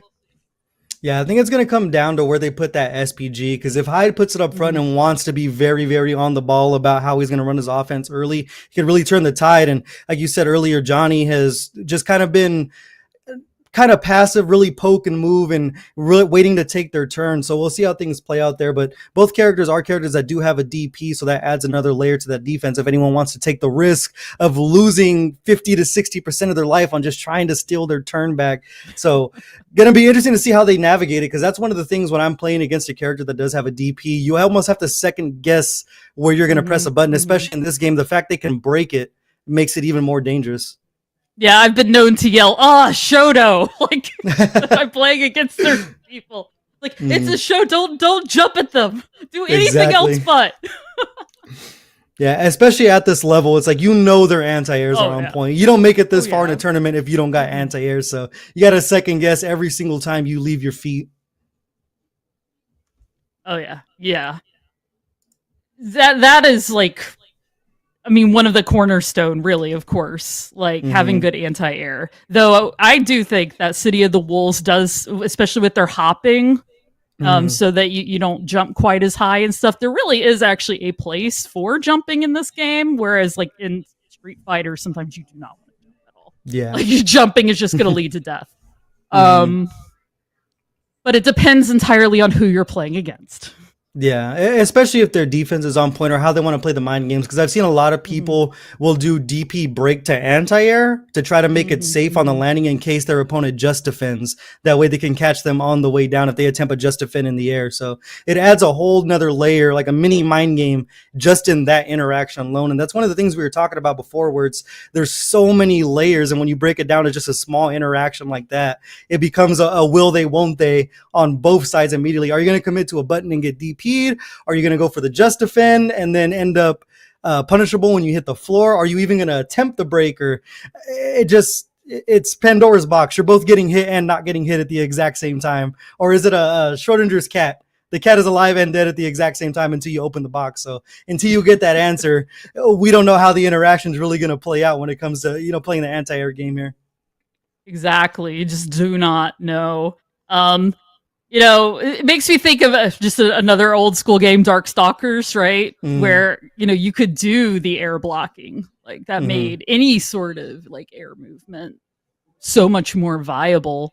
And as you said, the just defend when you can do it, as long as you don't overheat yourself, it makes you rethink. It puts that in the back of your head, like, should I? I mean, you should still try to like anti-air, but you know what I mean. It's a little more dangerous. Yeah, it almost becomes like a mental check of like when I see someone like just defends me multiple times when I'm playing online, I'm like, oh, they know how to play. I have to behave a little differently in this situation because they're gonna use their defensive options in ways that most people aren't, especially just defending in the air and things like that. So it almost forces you to switch your game plan around when someone shows their card that they have that in their back pocket, that they have that skill. And it's nice to see a game that's so execution focused, especially when it comes to defense, when you have to land those just defends. I'm not exactly sure what the window is to land one, but you're still taking a risk just tapping back in the middle of the air and you're not committing to a hit. It's true. I think in these games, I guess anytime you leave the ground, there's risk anyway. Yeah. But as we said, it's so dependent on who you're playing against and how good their anti-air even is. Yeah. And you get the extra layer of air rev blow, which is something I don't see used too often, but that adds a whole nother layer of offense. And the tricky part in this game is that every character has a unique rev blow. They don't all function the same way. So sometimes you can anti-air with a rev blow on the ground and you'll just miss somebody and end up getting punished. So it comes down to that character knowledge. You really have to be on your stuff in lab in this game. No, for sure. I know, like, a lot of times, like, at least with Gato, because once again, he's the one I've played the most. Like, his air rev blow is definitely a part of some of his bigger combos. So it's so character dependent, as you were saying. And that's just playing enough times and playing against enough people to really learn all the matchups. The game's kind of small right now, but they're talking about adding characters at a decent clip. Like people are already playing Andy, and there's already footage of Andy on YouTube, which I've been kind of looking at. Interested to see if Andy will take out Okutama. Yeah. Nah, everyone is either waiting for a patch or just praying that a character comes out to beat one of these top three characters, because we're living in their world for the time being. As you can see from the character selection we see in the Breakout series, it's just Hotaru, Hokotomaru. We saw Kain finally, but then the Shotos, Terry and Rock just being oh so prevalent. So I hope that there's characters that really throw a curveball in the way that this game plays, especially in neutral. But Andy, from the footage you brought up earlier, it's the coolest Andy's ever been. I mean, you can look back to the older KOFs and then Garu, and Andy has never had this kind of style that they're giving him this time around. So I'm very, very excited for that character to come out. Yeah, I'm excited as well to see how they do it, because once again, I can only speak for myself, but who do I think of? I think of Terry. I think of Mai, obviously. I think of Joe. I never really played Andy as much for whatever reason, other than Mai yelling his name every time she died. So it's good to see them kind of give him a glow up. I mean, I know he has his fans, but for whatever reason, he never stood out to me as much. Nah, he's not a character specialist, but he's like one of those characters like you either you love him or you're like, I can take him or leave him. But there are those Andy fans out there that I know are just going to go absolutely crazy. And you're bringing up the DLC. It's going to be such a cool little crossover, because for the first time in a crossover, Ryu's not the guy coming over from Street Fighter. It's going to be Ken in Chun-Li. And if Ken is as a menace as he is in Street Fighter 6 in this game, we're in for a world of trouble when it comes down to the offense of Ken Masters, especially with all the functions this game has. He's going to run loose in the streets of Southtown. Yeah, I think that Ken was really the perfect choice. I'm a Ryu fan. I love Ryu, but if just thinking about SNK and the sorts of characters they have, I think Ken was just a more SNK flavored Capcom character. So I'm really glad they're bringing him over personally, even if I've been known to be like Ken, like during some of my Street Fighter 2 playthroughs or whatever. I'm not always a big fan of him, but I am looking forward to seeing him here. I personally really love the SNK slash Capcom little thing they have going on. I too hope that it leads to a Capcom versus SNK 3 one day. Yeah, we're waiting on bated breath for that one. They're dropping us hints, and I'm like, come on, man. You don't show me something I can't have. Just give it to us already within the next couple of years. One thing that I think is interesting about Ken and Chun-Li coming in, because we haven't seen what they're going to look like, but the pictures they chose to use were the modern renditions of Ken and Chun-Li. So it's going to be cool to see if it's going to be old school Ken Masters and Chun we're dealing with, or if they're going to bring in their modern stuff, because Jinrai is just such an ever so potent move in Street Fighter 6. I couldn't imagine how it's going to function when it comes down to offense in this game. And the same thing with Chun-Li, the way that she plays, she is such a stick and move character in Street Fighter 6, but then also has this insane walk speed. So if you bring that over to the side of City of the Wolves, I'm sure both of those characters are going to come in top tier. And as well, we're also going to see some returning faces from SNK lore that we haven't seen in a while, like Mr. Big coming back into the fold. That's another character I'm super excited about, is Mr. Big. Yeah, no, I think the characters they chose for the feel really very perfect. Because, like, you know, obviously we have our Capcom, Andy and Joe, and then Mr. Big, you know, the throwback, right? All right, looks like we're going. All right, enough of the chit chat. The yap session is over. Let's get back into the action. We are going to go ahead and see Hyde back on stream with Hatsune Miku and Johnny back on as well. Terry and Hotaru. What are you looking to see here, Lob? Well, I like how both of these characters can run after their fireballs. So I'm looking forward to see how that plays in. There we go. We saw a fireball deflection early from the side of Johnny, one of those tools of Hotaru that's ever so potent against the Repukins being on the floor, being able to set those back and force a jump from their opponent. Saw it early right now. Johnny with a decent little lead on the life. Ooh, getting that throw. I was going to say, just, yeah, using the deflection. And she really does have everything, doesn't she? She has definitely functioned the character at this point, because she stole everyone's powers like Seth from Street Fighter 4. Right now in the corner, though, a little bit of a life deficit, and Hyde is going to cash out big time with the power geyser while in overheat and take the first round over Johnny. I think we're already seeing how Hyde's aggressive play style is really affecting how Johnny's playing, too. Almost forcing Johnny to have to, you know, match his energy when it comes to neutral there. Playing defense is cool until someone's all over you. Definitely trying to get that. Ooh, already an overheat and block special. Yeah, forcing out the super there. Luckily worked out for Johnny. Didn't get punished too hard, but still an overheat with that super in their pocket. Creeping up on SPG, but Hyde just kind of hanging back now. There we go. It's because anytime he gets close, she manages to get him into their special move. Yeah. Exactly. A lot of more pressure coming on. A little three-piece to get in there. Johnny now in the SPG. 2 bars of super on deck. Can't hit that hidden gear off of this. Confirm. See if they find it with the juggle. Johnny cashing out. Just choosing to spend the level 1 there. Getting a little stingy with the meter. One more hit's going to do it for Hyde. Yeah, he's just on a sliver. A GameStop trade there not working out for a Hyde, and Johnny's going to put themselves on the board. A smart call there to hold on to that extra bar of super. Wasn't sure it was going to bite him in the butt going forward, but it's going to work out. A nice little shimmy to start things off, and you're going to be directly out of SPG early. No rev blow for the rest of the round. Yeah, that's a nice life bar deletion there right off the bat. Oh, wild punish from Hyde, though. Getting out of the corner. Testing the gaps, pressing the punish. Another counter hit from the side of Johnny with super on deck. See if they cash out.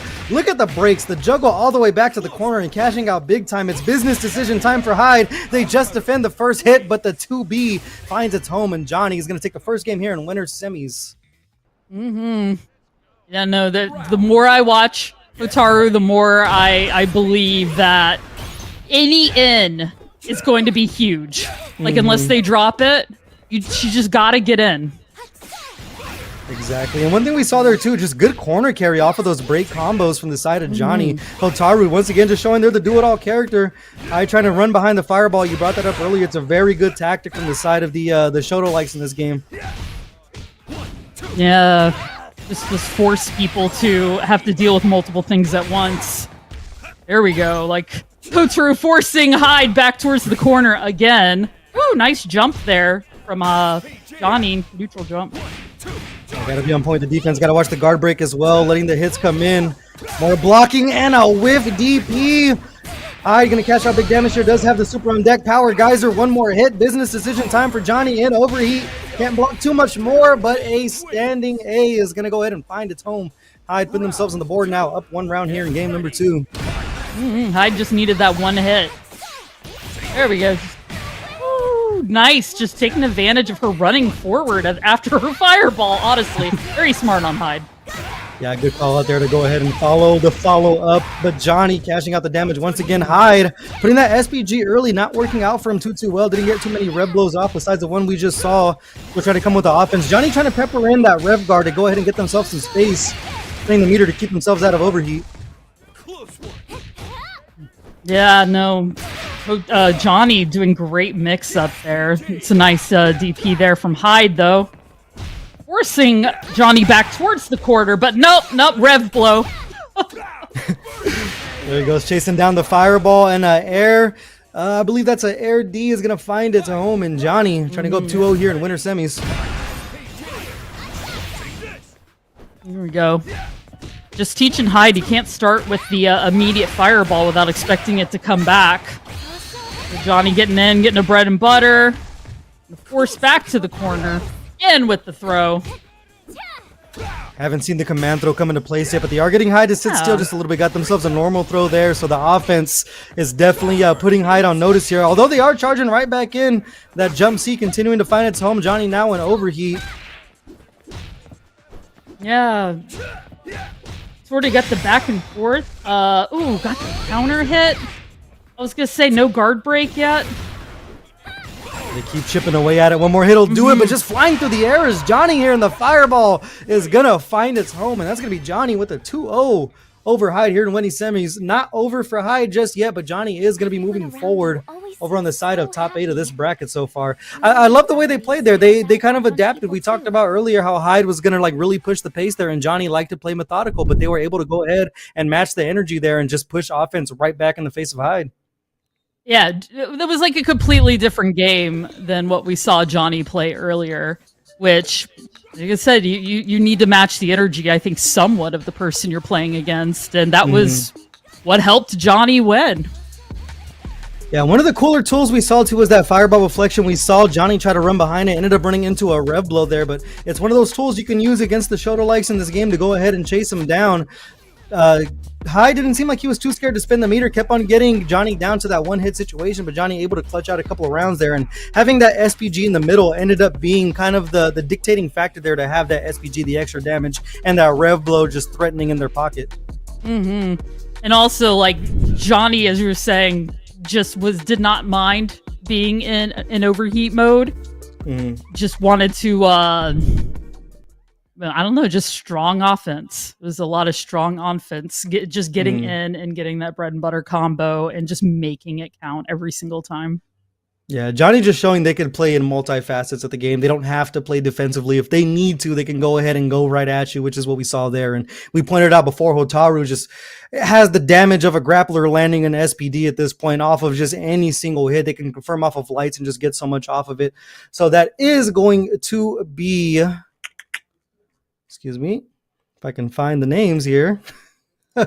I just completely forgot who we watched play right now, but they are going to be moving forward over to top 8 side of this.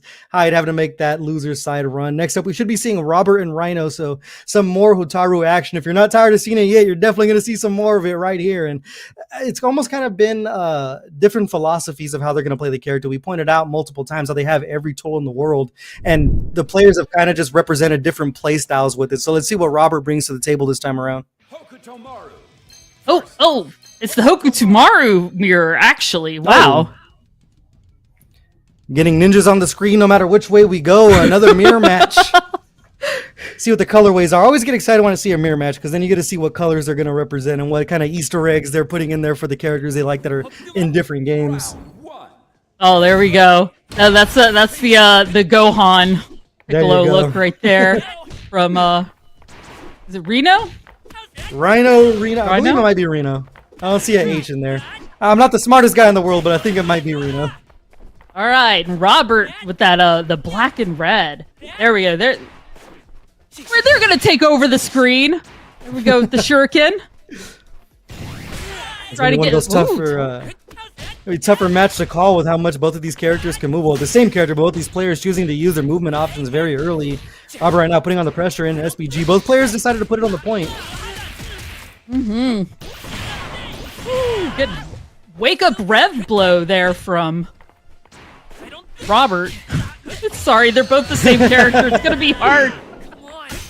Robert in the black and red. Yes. Getting hit right now. Reno in the blue or dark purple, one or the other, cashing out the damage. Robert.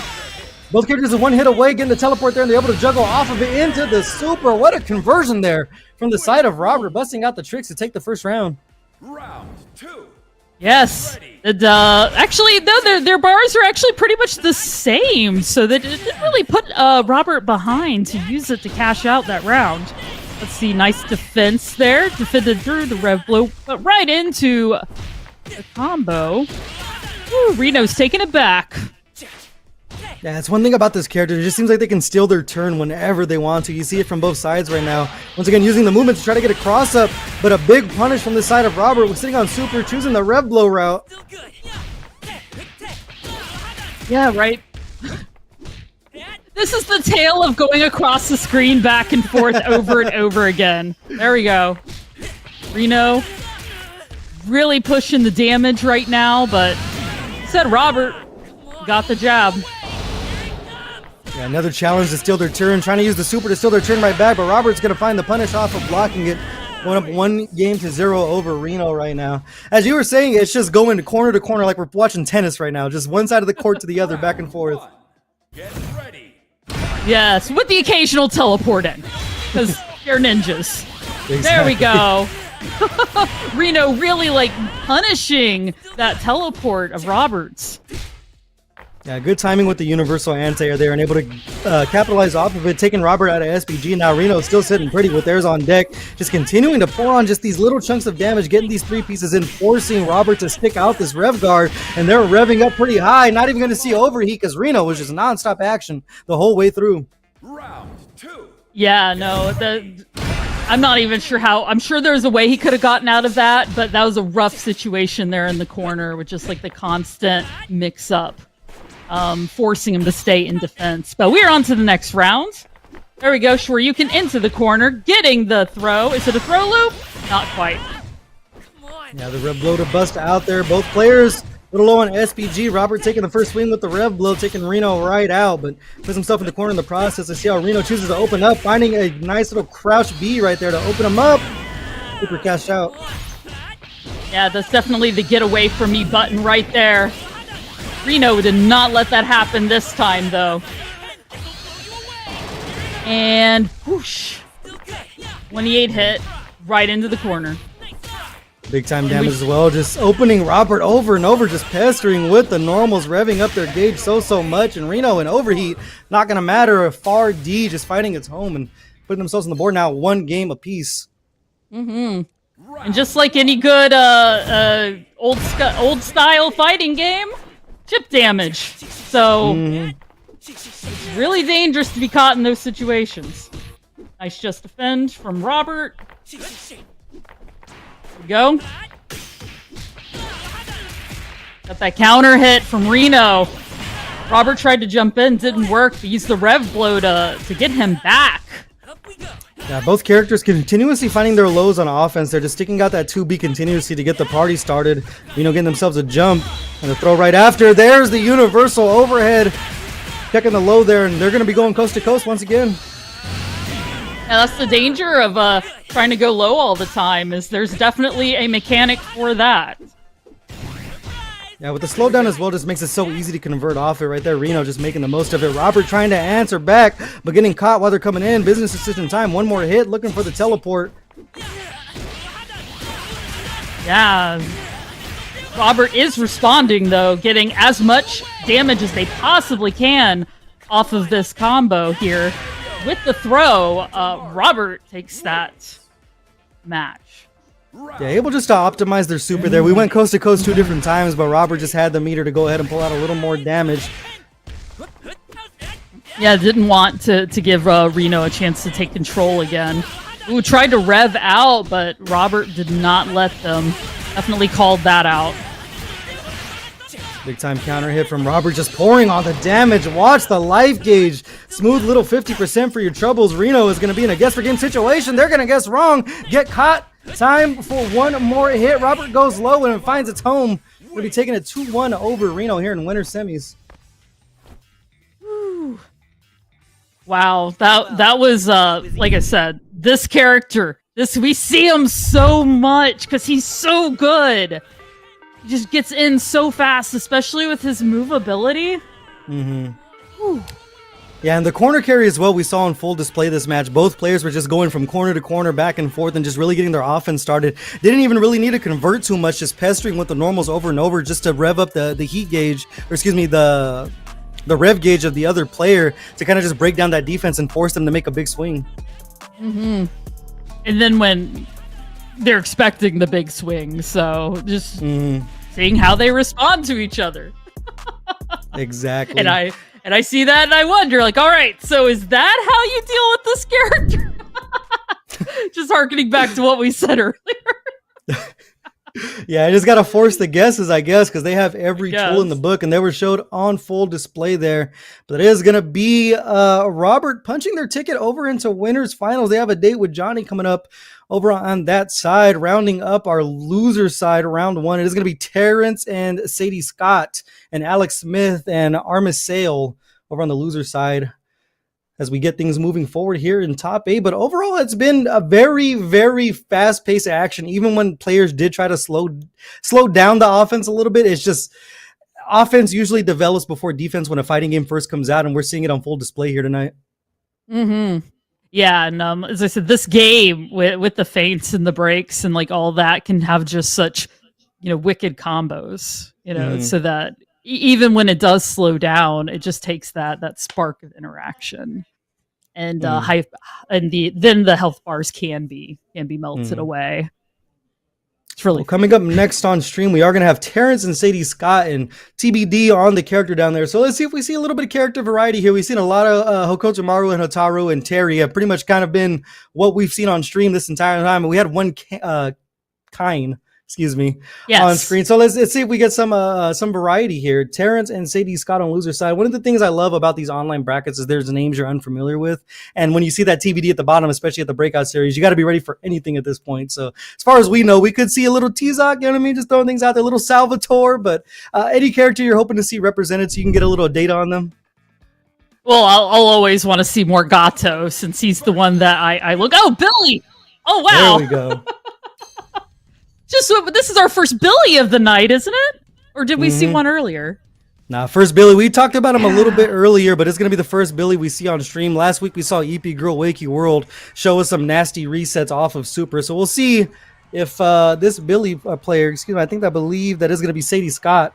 See how they choose to go ahead and navigate this character. If they want to play that zoning game or play a little bit of rushdown.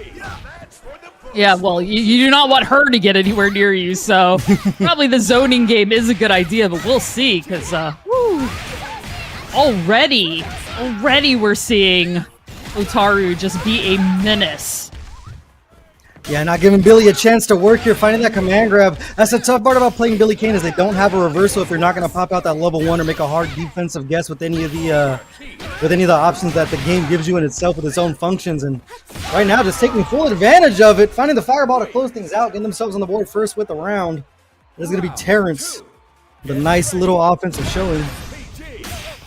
Yeah, I didn't even know that her DP would go through that, so I'm definitely learning here today. There we go, Sadie Scott getting as much damage as they can, but then immediately getting anti-aired by Terrence. Yeah, Terrence, the first Otaru we've seen tonight, just willing to bust out with that DP. It works out for them there, but Sadie Scott catching out some damage and trying to keep Terrence just stuck in this corner here, using those long-range pokes from Billy, but just busting out, spinning their meter is Terrence.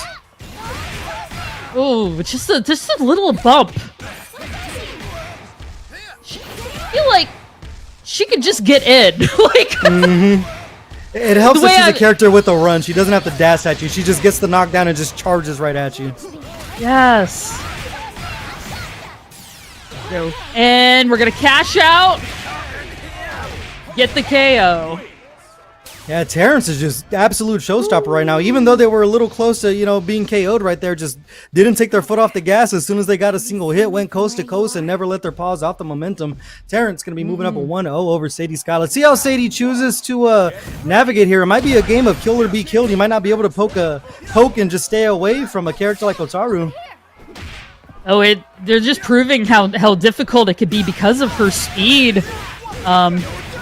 There we go. Managed to get in. I do think that a part of what makes it tough to play against Billy, though, is becoming scared to approach because of how good his normals are. But Terrence is not scared.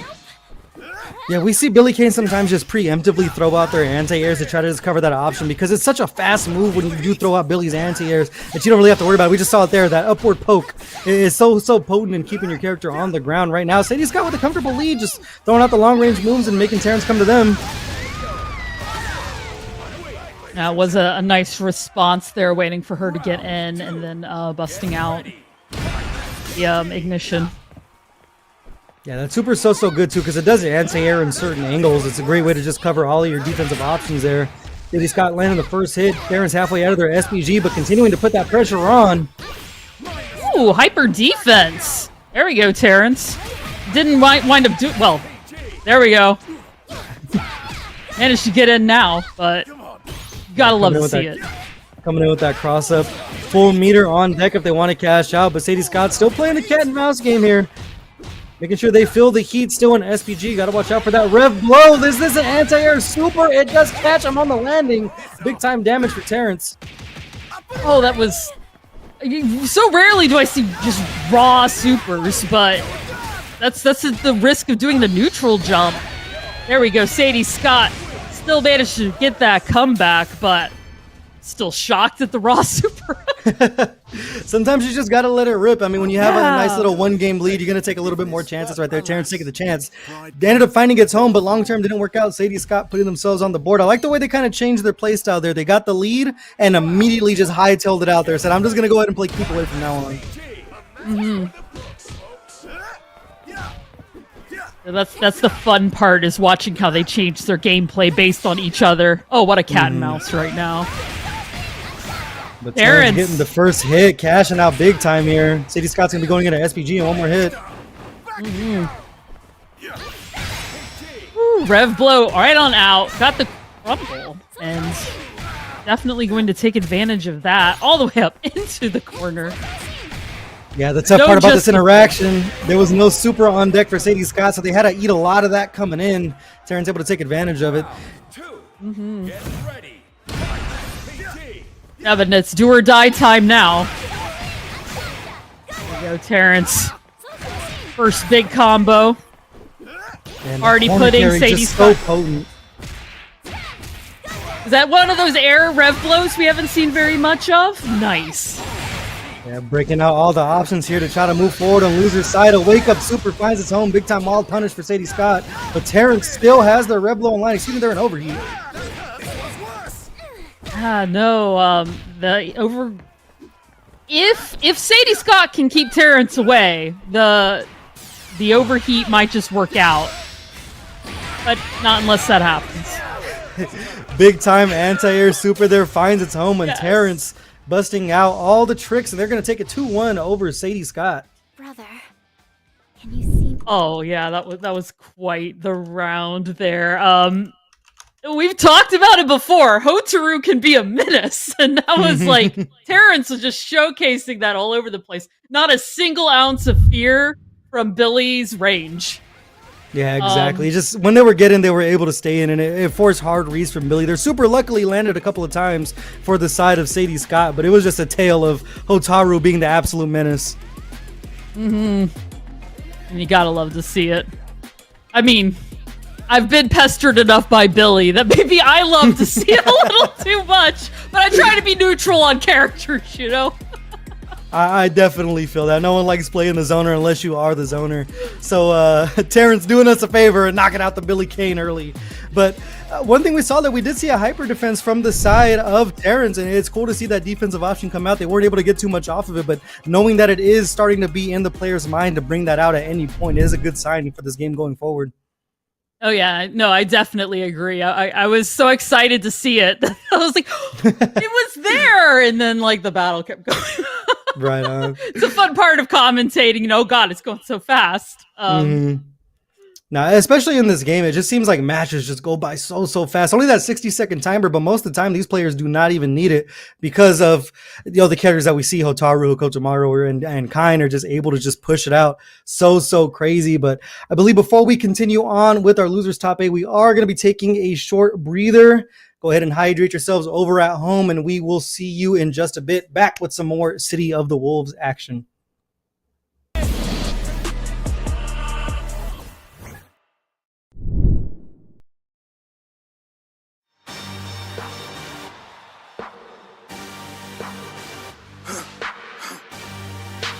For the victory lap, though.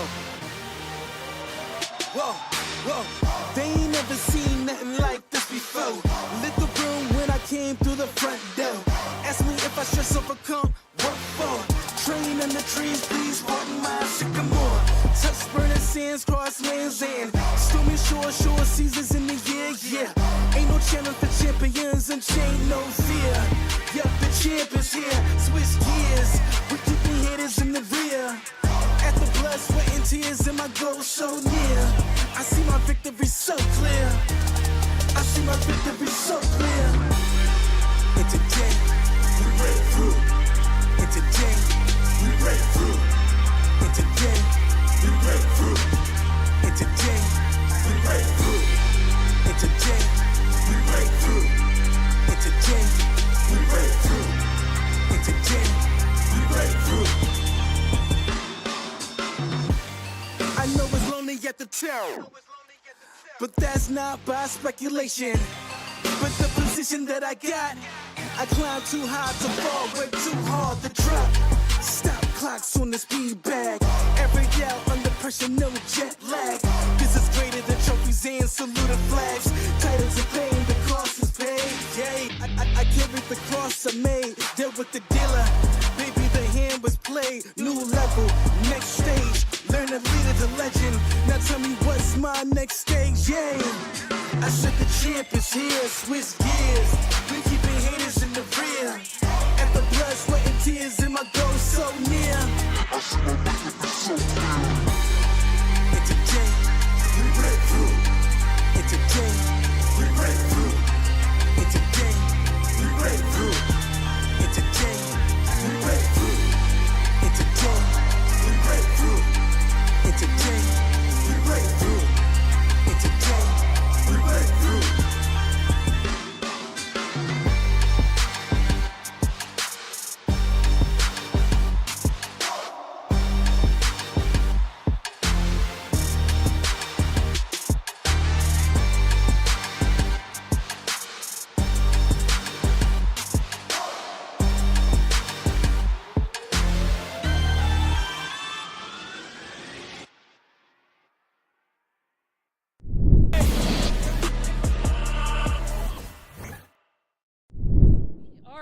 Back here with Breakout, Fatal Fury, City of the Wolves edition.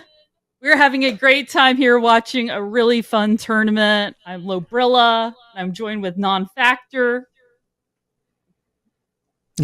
As I always get confused which way to point to. She's over there. No, she's over there. There we go. Little mix up to begin things. We are going to be moving into our loser side of top 8. I see Alex Smith and Armisail up to bat. Alex Smith is a name that's been around in the FGC for so long. It's so nice to see him show up for City of the Wolves, especially at the Breakout series. And just interested to see what character they're choosing, because if you go back in their player history, they've always liked the rushdown character. They like players that really get in there. I know they played, I think, a little bit of Ken at some point in Street Fighter 6, so it's going to be interesting to see who they choose going forward. But the hard part about right now with losers top 8 is we're going to have to say goodbye to one of these players after this match, because it is going to be kill or be killed as we moving forward to wind things up over in this bracket. I want to send a reminder to the folks at home, though, now that we're back from break. If this is your first time over the Breakout series, if you have not yet followed the channel, be sure to follow the channel. And if you haven't yet, use that Matcherino command, ! Matcherino, if you want to claim some of those codes. Not many, sure how many we have left in chat, but if you also want to donate some of your own generous pocket money to help feed these players as they go ahead and work their way through this top 8, please do so. Lob, How are you feeling about this? The rest of this top 8. We got some pretty high profile names still left in this bracket. I'm just excited to see how it all shakes up, which characters get picked. It's great to see all of these familiar names, and you just don't know until they get in there, and that's the most exciting part to me. Exactly. Well, as we're looking at our top 8 here, over in the winners final side of the bracket, it's going to be Robert and Johnny. Heading over to losers, we just saw Terrence and Sadie Scott do battle. So Terrence has a meeting with Hyde over in losers quarterfinals, and then Alex Smith and Armicell are going to be who we're going to see up next, and they have a date with Reno. So good news and bad news, they win, they move forward. Bad news is they have to go right up against Reno, who is a killer in their own right. But things are heating up here over on the top 8 side of the bracket. Philosophy wise, I'm not sure how much you've played in tournament before, La, but do you prefer to sit in the winners finals and know that you're guaranteed that top 3 placing, but you are getting cold from not playing, or do you want to have that loser side grind? I kind of feel like a lot of times like that build up to losers really leads to something by the end. I mean, not that you ever want to lose, but if you're going to, at least you're hot going in, right? Exactly. Momentum is definitely a thing when it comes to fighting games, and right now the momentum going all the way in Armicell's favor as they're going to take an almost perfect round over Alex Smith, and Alex Smith rocking the BJ, the first time we're going to see her here on stream. Yeah, she's one I played in Mark of the Wolves. Very dangerous in the right hands. Right now, I mean, Armicell is not giving even a moment to think. Like, just rushing in and doing, in the grab, too. Yeah, we saw Alex Smith throw out that reversal one more time, her little built-in parry, but not finding its home. And Armicell, it almost like we watched the same round twice. They're the same amount of health, and they're going to take a quick first game over Alex Smith here in losers top 8. With the purple and the black, that really works for her because she's terrifying. I don't mean beat Jeanette. I'm talking about Taru. Oh, man. There we go. Alex Smith getting in. Yeah, finally getting a turn to play as they put Armicell into the corner. No anti-air from the side, but the just defense is on point right now for Alex Smith as they're able to work their way back to the corner. Yeah. Nice wild punish there from Alex Smith. Just like she's waiting on Armicell to get close with the response. Yeah, the anti-airs have been on point right now. Alex finding themselves in overheating. I think Armicell might smell blood in the water and knocked down from the side of Alex Smith. Has to watch their guard gauge here, but an anti-air DP from the side of Armicell. Great block considering they were mid-dash. The timing of some of these players is just... Yeah, it looked like Armicell was looking for a kill frame into a cross-up right there. I haven't seen Hotaru players just kind of throw out the whiff normals on a knockdown and look for the cross-up right there. Almost found it, but either way, going to take the round. 1 round away from going ahead and closing out the set. See if Alex Smith has something to say about it, starting the offense off early. Yeah, wanting to come in immediately, but the wild punish grab, turn around into the corner. I mean, Alex Smith got out immediately, but... Armicell is ready. Yeah, I love the offensive options there from Alex Smith to go ahead and break up the offense with the feint, but Armicell answering right back, sitting on 2 bars of super while Alex Smith is an SPG. Great choice with the grab there. Throwing him out of the corner, though. Questionable move. Let's see how it pays off for him. And nice just defend there from Alex Smith. Trying to get in. So hard to get in on Hotaru. But is that going to be a counter super? No, it gets hit by the fireball. I wasn't sure if it was going to go all the way through, and it doesn't. Armicell is going to go ahead and make the most out of that situation. Alex Smith on the back foot gets caught with a DP break there, and not even having to cash out the super is Armicell with a very dominant 2-0 over Alex Smith.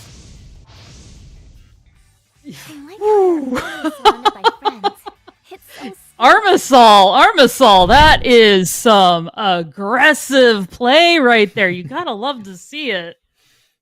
Yeah, even on defense, they were still playing offensively in the corner. They were able to fight their way out multiple times, beating a counter there from the side of Alex Smith, just cashing out the damage. But just the tools of Hotaru just ever so potent, forcing those hard guesses at Alex Smith. We saw a couple of wake-up supers not find their home. One got met with the fireball, but like white on rice, it was just Armicell the entire time pushing their foot down on the gas pedal. Yeah, they just didn't give Alex Smith a chance to get anything going other than like a few moments here or there. And, I would love to see BJ shine. And when, Alex did, was able to get in to do some of those combos, I think, with her air movements and stuff, she can do a lot of really great stuff. But yeah, no, that just wasn't the round to see much of it. I was happy to see what I did. Yeah. But it was the Hotaru show a little bit. That might be the end of character variety for the night. We got one, but now it's time for the Hotaru, Terry, and Hokutomaro show going forward, as we are going to have Hyde and Terrence over in losers quarters, get ready to do battle. And Hyde, we've seen play before. They like to push that offense, and Terrence showed the last time we saw them play against, I'm losing the name here, against Sadie Scott. They were just equally as offensive. It almost seems like they're not thinking, but they are calculated in the way that they're approaching. So it's going to be nice to see the unstoppable force meet the immovable object right now. Yes, it will be nice, and I'm surprised we haven't seen more Rock, because I know oftentimes Rock winds up making it up pretty high, but you just never know how the tournament's going to shake out as far as who's going to join. And at least we got Terry. And it isn't just like, Hotaru and Hokutomaru, the two characters that are hard to say back to back, but No, that's nice to get that little bit of character variety in there with one of the shotos. But as things are moving forward, we're seeing a lot more just defending as, we get to the cream of the crop of the bracket, and a lot of those defensive options getting baited out. Getting used, but then baited out. We saw one of the big swings with the counter from BJ a couple of times with Alex Smith, and we see kind of counter hits coming off of looking for those just defends and breaking down defense and putting their opponent into overheat and just looking for the guard break and things like that. So it's almost a theme for the night. We said before, offense develops before defense in this game. So see how things play out here for the rest of top 8. Round 1. Get ready. Fight. All right, let's get things in here with Reno and Armacell. A little bit of a mix-up on the match there, but going to keep rolling through out of the way. There's going to be Hokutomaru and Hotaru coming right back in, setting the range with the Shuriken, trying to play a little bit of zoning game. But here comes Armacell with more than offense we just saw. Yeah, no, both of these players have shown great aggression. And Armacell is definitely right now, so be interested to see how much they even let Reno get.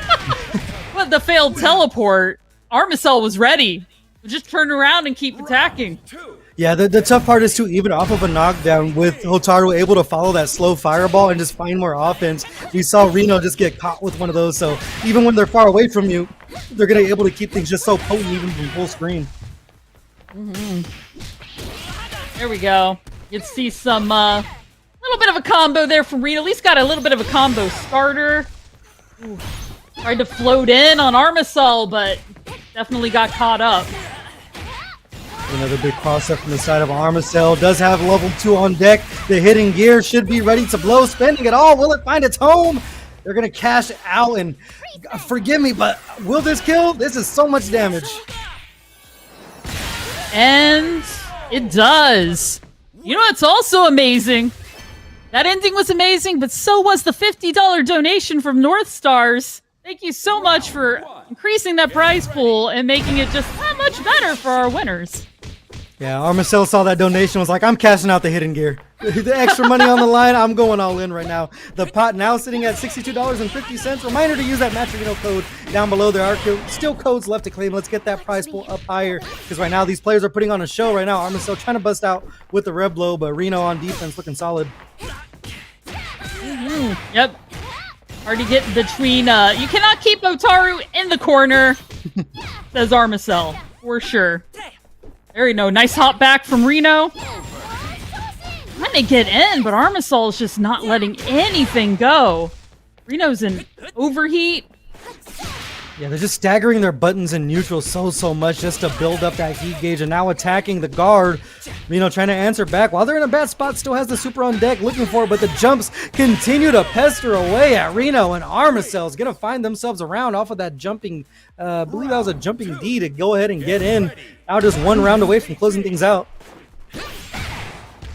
Woo! Over the red blow, just knocked Reno back. Tries to get to jump in. There we go. Reno starting a little bread and butter combo there. Probably, yeah, definitely do super.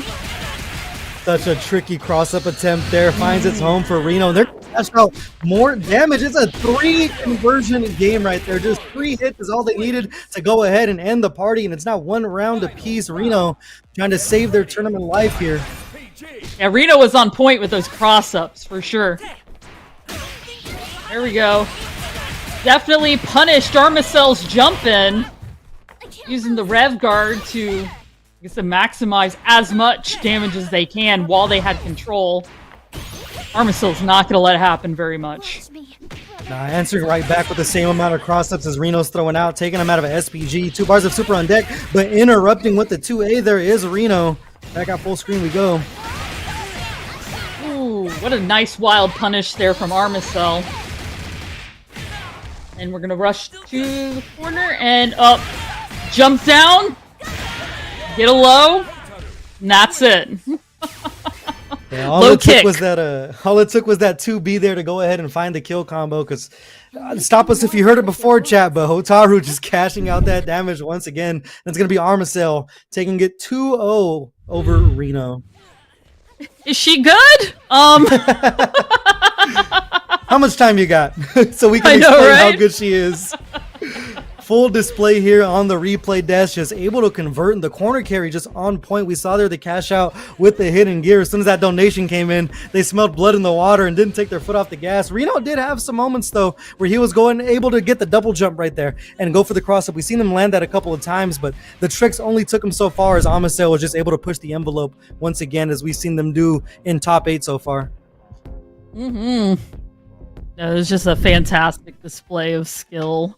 For a game that has like so many defense options, it's still, the offense can still be just absolutely there's just the pressure.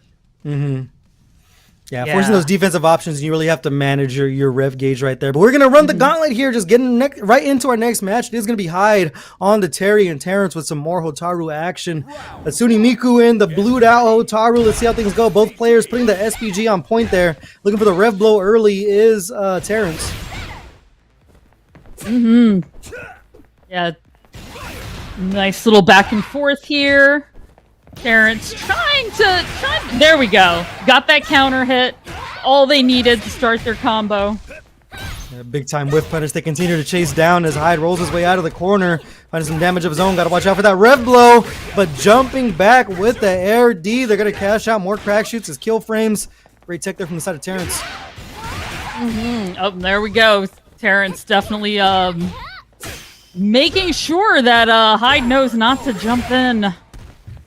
Not without risk. Both players in overheat, can't defend themselves from that low fireball on the floor. Hyde taking the first round. Just a battle of wills here. Both players just fighting for dominance in that corner so far, and Hyde just able to sneak out a little bit more damage than Terrence that time around. A big jump in to start things out. Wild punish. I won't lose. Yeah, and also, like, you know, we've seen Hyde here a few times. Whew. Guard cancel into the rev, into the counter rev. And then Terrence is going to take advantage of that. I was just saying that Hyde has been very aggressive tonight here as well, and we're just seeing how badly he wants it. Exactly. Right now, both players almost equal life there. A big jump in that short hop C has been finding its home consistently for Hyde. It's almost like players are expecting a cross-up. They end up getting hit on top of the head as Hyde is able to cash it out there with a big-time power geyser, taking the first game here up 1-0. Come back when you're stronger. I'll be waiting. Terry's so nice. Can't wait to fight you again, Miles. All right. I know I just burned you with some flames, but that was fun, right, guys? Yeah, we're all having fun. Ooh, but that's not fun. There we go. Big time DP early there is Hyde. Almost equal life here. Both players in the SPG. See how they navigate here. We saw a couple of rev blows just come out from Terrence. Likes to throw it out, just fish for it. Oh, those just defends though from Terrence. Definitely Wound up using the rev blow basically to just switch sides. There we go. Push back. Just defends now from Hyde. And their defense continues to be on point. They're looking for the just defense and even just guarding these mix-ups here. The shallow hop over and over from the side of Hyde, not finding its home too much, and a big wild punish there for Terrence, not getting the full conversion into a super, but they're going to go ahead and keep pouring it on. Yeah, no, forcing Terrence into overheat. And yeah, Hyde took full advantage. Once you get him in the corner, it's just such a difficult place to be. Both these players are offensive minded as well. That overheat hasn't really been an issue for either player. Still able to find their damage and convert just off of lights and just get their chunks back in. Right now, Hyde trying to fight the way to the corner, and another short hop C finding its home. Big time wild punish, and look at the damage. There we go. But Terrence is going to make use of this this combo here and having control, and already has Hyde in the orange. Like, absolutely, Hotaru can do a lot of damage. And there we go. What was that, just 2 more touches? Exactly, not having a chance to fight back there. Both characters on full display here. Hyde trying to fend off the comeback, but a big rev blow to start things out here. Nice wild punish there from Terrence. Oh, tries to roll out of the corner, but Terrence was ready and backed up too. Yeah, great call on the chase down there, and look at the damage add up. It might be another 3 interaction. One more is going to do it. Busting out with the power dunk is Hyde. Level 2 on deck, looking for the rev blow is Terrence. Backing up now, an overheat. They're going to catch him out of the skies, and Terrence is going to keep themselves alive here in the tournament. Now 1 game apiece. No, you gotta love it when it's just like one more hit. That's when the neutral jump kick, yeah, or even like the down kick, like that's when all that's coming out. Like, I just need one more. Yeah, just sneaking in the fastest move there. Hyde, big jump in to start things off. Look at the corner carry there, following up the rumba, baits out a DP. Hyde making all the reads right now, currently in SPG. This one's gonna hurt, and one more guess for Terrence is gonna do it. No, Terrence was ready with the wild punish. Got the reversal, moved into the corner, completely switched it up. But can they do enough damage considering the health bar difference? And the answer is no. Yeah, you talked about it just as the last round ended. That just jumping kick. You need one more hit, throw it out.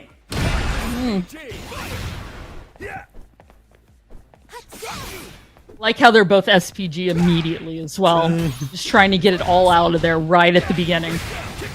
Yeah, you can tell they both respected it full screen to start the round, but Hyde cashing out the power guys are early, almost 50% off the life bar of Terrence. They're going to answer back with a super of their own. There we go. Nice little rev defense there. Creating some space. You know, Terrence trying to use the fireball to jump in, but Hyde was ready for it. And the OD, I'm playing Street Fighter 6, the EX crack shoot, finding its home for Hyde, and they're going to be moving on 2-1 over Terrence in losers quarterfinals. That meaning they're going to be punching their ticket to have a date with Armicell over in losers semifinals. Heading over to the replay desk here, we saw it was just once again a tale of this potent offense over and over. The lows were continuously finding their homes exactly when they needed it. The 2B for both characters was just ever so potent, love. Yes, no, just, you gotta love to see how Hyde uses Terry. Like I was saying, we were saying up front, we love Terry, and it was great to see. And Hotaru is still a menace. My opinion has not changed. Even when she loses, you're like, yeah, but the other player earned that because you're playing Hotaru, you know? No. Seriously though, very well played on both sides. I just have to get the jokes in, you know. But you know, the OD versus Rev versus Heat versus I think we're all struggling with that. I don't know. I have called Rev Blow Drive Impact so many times. Yeah, I've been trying really hard to okay. Don't use Street Fighter 6 terms because I also commentate for Street Fighter 6 occasionally, and nope. Just I love the sheer amount of fighting games, but they all use different terminology. Part of the fun. You have heat in Tekken, you have overheat here, and then it's you guys got to come up with some different words. Change it. I know the game already came out, but call it something different because it's getting hard out here in these streets for us to go ahead and keep track of everything. But that's the interesting part too. Is there's things like functions that function similar to Street Fighter 6, like DI and Revlo, but you see players use them differently in the games. It's more of a not a reaction check in this game. It's more of an actual like defensive tool to like, hey, get off of me in this game. It's cool when someone does react to it, but it is an offensive and defensive options. Unlike DI is kind of just, we're going to see how old you are if you got these reactions on deck in Street Fighter 6, you know? No, I know exactly what you mean, but also I really think that the Rev really harkens back to Mark of the Wolves, and that's why I don't mind it as much, because it's like TOP. And, you know, when you're in TOP, you also had like a special move. It's just different. You know, it's a little more robust. And, you know, Rev will do a few more extra things now. Yeah. But it isn't like that far out there for Fatal Fury. They're just taking things that Fatal Fury has done and just put a new coat of paint on it, changed it up. And I can't be mad at that. I mean, personally. Yeah, it's like getting a new phone after you haven't upgraded in a while. It's like, this one still works. It's still great, but this one has so many cool new features and it feels familiar. But it's just nice to have that extra layer of all those different functions that the Rev system does bring in. Especially like Rev Guard, we've seen used a lot tonight to just kind of go ahead and get some space. And then hyper defense we saw one time. And it's just nice seeing those options once again. But as we're moving forward, we are going to take a turn over to the winner side of the bracket. We are going to have Robert and Johnny with your two favorite characters I know you all love at home. It is going to be Hokutomaru and Hotaru once again. So the ninja is still staying ever so potent. Robert and Johnny, we just saw them run their game plans to perfection every single time we've seen them play. Their whiff punishes have been on point. The way they've been able to cash out damage and use the movement of their characters, specifically the Hokutomaru players we've seen tonight. I've seen them use the double jump in ways that I haven't seen before. They're able to bounce, and it almost seems like Guilty Gear. You know, when you land a hit and you bounce again on top of it, it almost seems like that, where they're looking for a cross-up in very peculiar ways.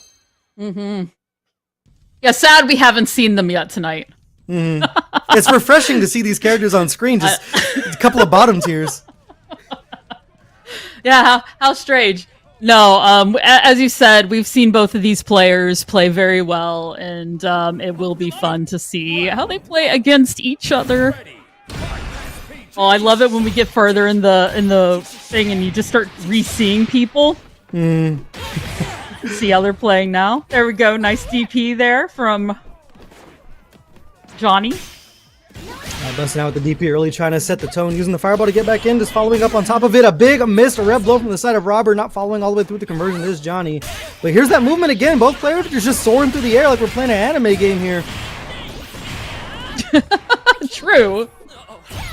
It's nice that, as I was saying, because of the movement ability, that jumping is something that's very viable depending on who you're playing.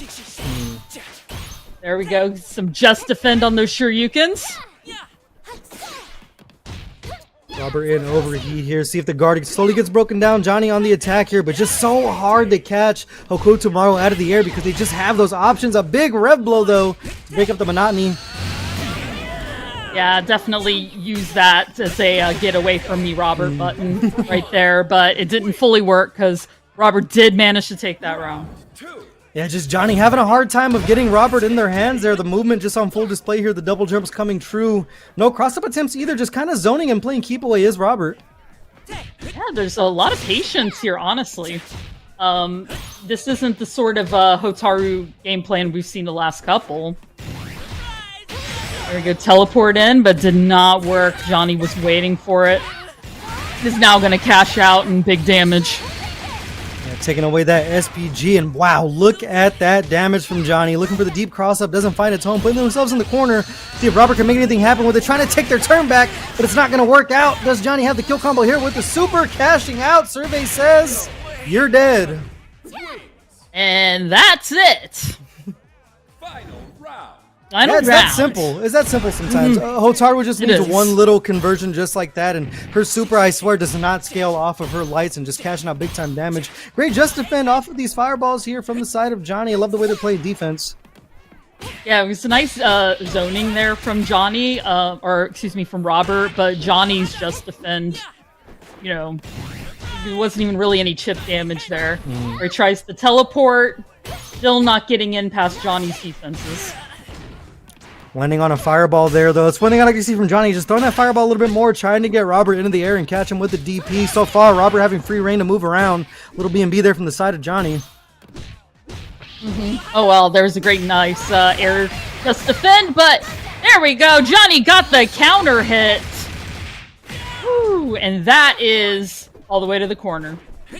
Yeah, definitely making it count when they do finally get their paws on him. But here goes Robert with the escape again, trying to teleport in and start some offense. 2 bars of super on deck. Gotta be careful about getting hit. Oh, Johnny's defense.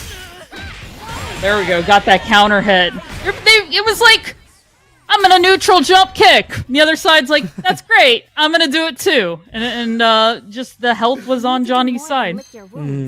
It seems like since both characters are so dangerous when you do get touched, it almost seems like Johnny had the idea of like, I'm going to get the lead, I'm just going to make you come to me. And Robert had the same idea, but Johnny was able to go ahead and get the party started a little bit earlier. They're just defends on point once again. You can tell they've been in the lab working on the timing of those.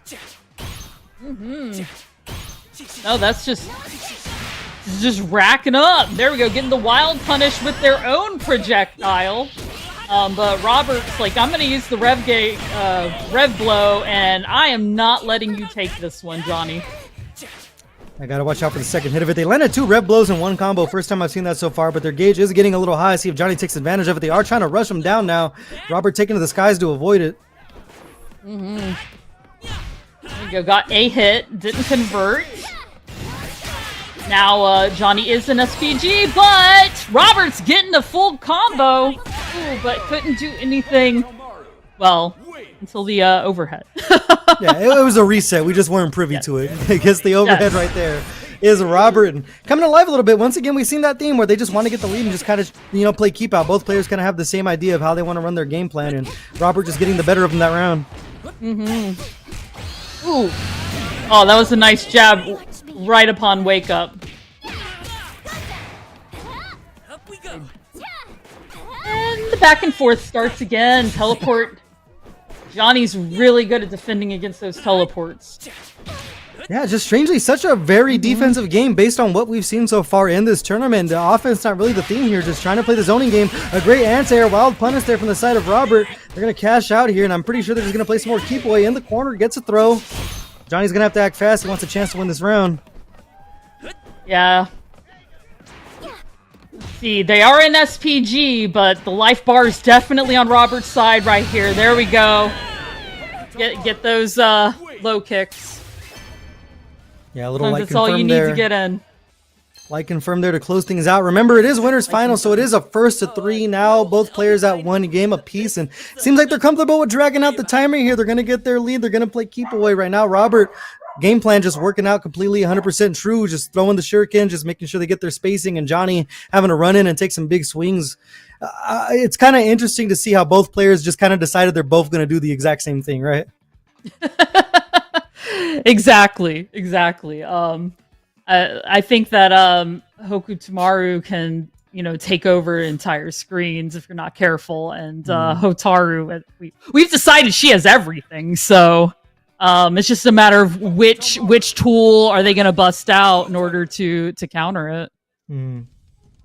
I thought I was going to see a character swap at one point, but just Johnny taking a breather.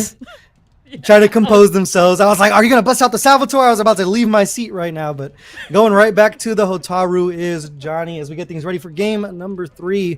See who gets the edge here. Both players interested in playing cat and mouse, but someone's got to strike first.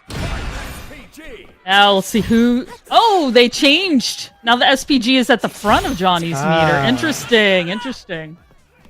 All right. There we go. Wild punish, but couldn't capitalize on it, but Robert could. Nice block of the DP. Yeah, it looks like Robert might just be getting Johnny frustrated there. An uncharacteristic wake up was blocked, and Robert taking him to the corner. And right now we see them back on the backdash, just ready to play the zone game once again and force Johnny to make a move.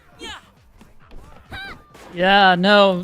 Interesting of Johnny even trying to punish that high up in the air as well. There's a wild punish. Johnny getting... decent amount of damage, but, Robert is using the double jump to his advantage, staying away from Johnny. Cashing out with super as well. One more hit is going to close it out. They catch him landing, and Robert's game plan is just, it's not pretty to look at, but oh, is it working? Up one round here in game number 3. Robert is playing a really good game of keep away, basically using those double jumps. It's just another way of this character using the movability that I have not seen as much. Big time red blow from the side of Robert, getting their damage in, and if I'm correct, we're going to see them take a couple of back dashes. Chooses to go low this time, pressing the offense. Might have thrown Johnny off guard. They're running right at him. Yeah, not giving them very much space. Now Johnny is definitely using Hotaru's run. Woo, there we go. Great patience there from Johnny so they could punish, but was not enough. Robert managed to come back.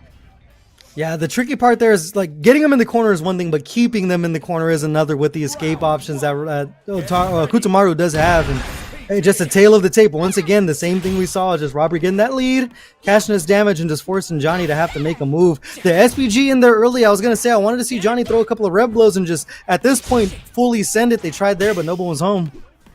Yeah.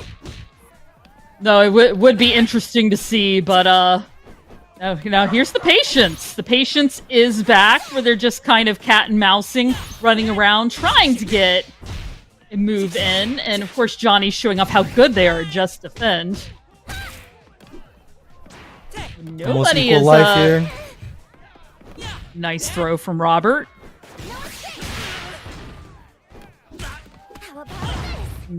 Nice throw from Johnny. Yeah, starting to find some offense. Yeah, they just can't get in. Interesting. Nope. Now we're seeing just the defensive options on full display from both players here, getting the text and the just defense, understanding that both players do want to get that lead and then just completely stay away. Right now, Johnny looking for seconds on their dinner plate there. Just defend on the first hit, but Robert's going to go ahead and commit to the string, getting their damage in. Both players at equal health, and we might finally have a fist fight here, folks. Yeah. And what 8 seconds left to go? That's how long this cat and mouse went, almost the entire round. There we go. Robert just, I'm gonna do what I need to do to win in the next few seconds. Yeah, just it's almost like when you see a prize boxing match when it gets to round 12 and both fighters decide, okay, now we're just gonna give it a roll and try to, get over on the judges' scorecards there. Robert just tried to cash out his damage on the way out. I saw 8 seconds on the clock and told Johnny, I'm gonna go ahead and cash out and play keep away once again and see how they choose to navigate once again. We saw a little bit of a fight starting to develop as the timer went down, but Robert looking like he's going right back to the original game plan here. I mean, it definitely seems to be working, The character is good at movability. Use it. Especially with when Hotaru gets in and starts something, your life bar is gone. Exactly that mouse right now. May just be the way to go.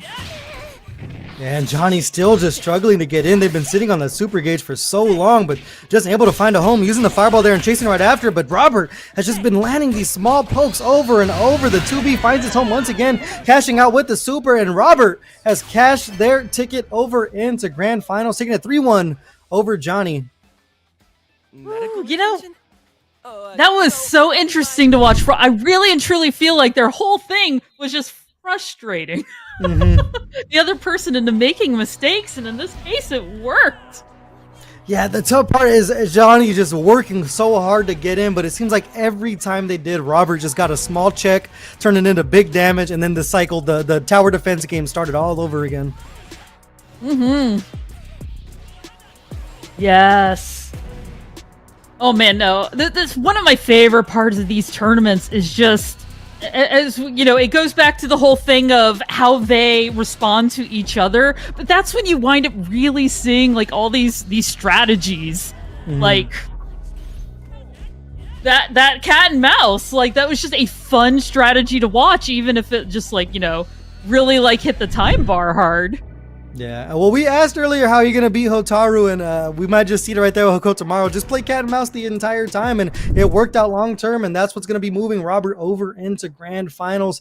And now next up over on the loser semi side, we are going to have Hyde and Armisail. So some more Hotaru on the screen, and Hyde trying to just keep Terry strong, keep Terry alive in this tournament, because we all love to see it. I see you rocking the Fatal Fury hat. So definitely some Terry Bogard fans in the crowd and on the commentary.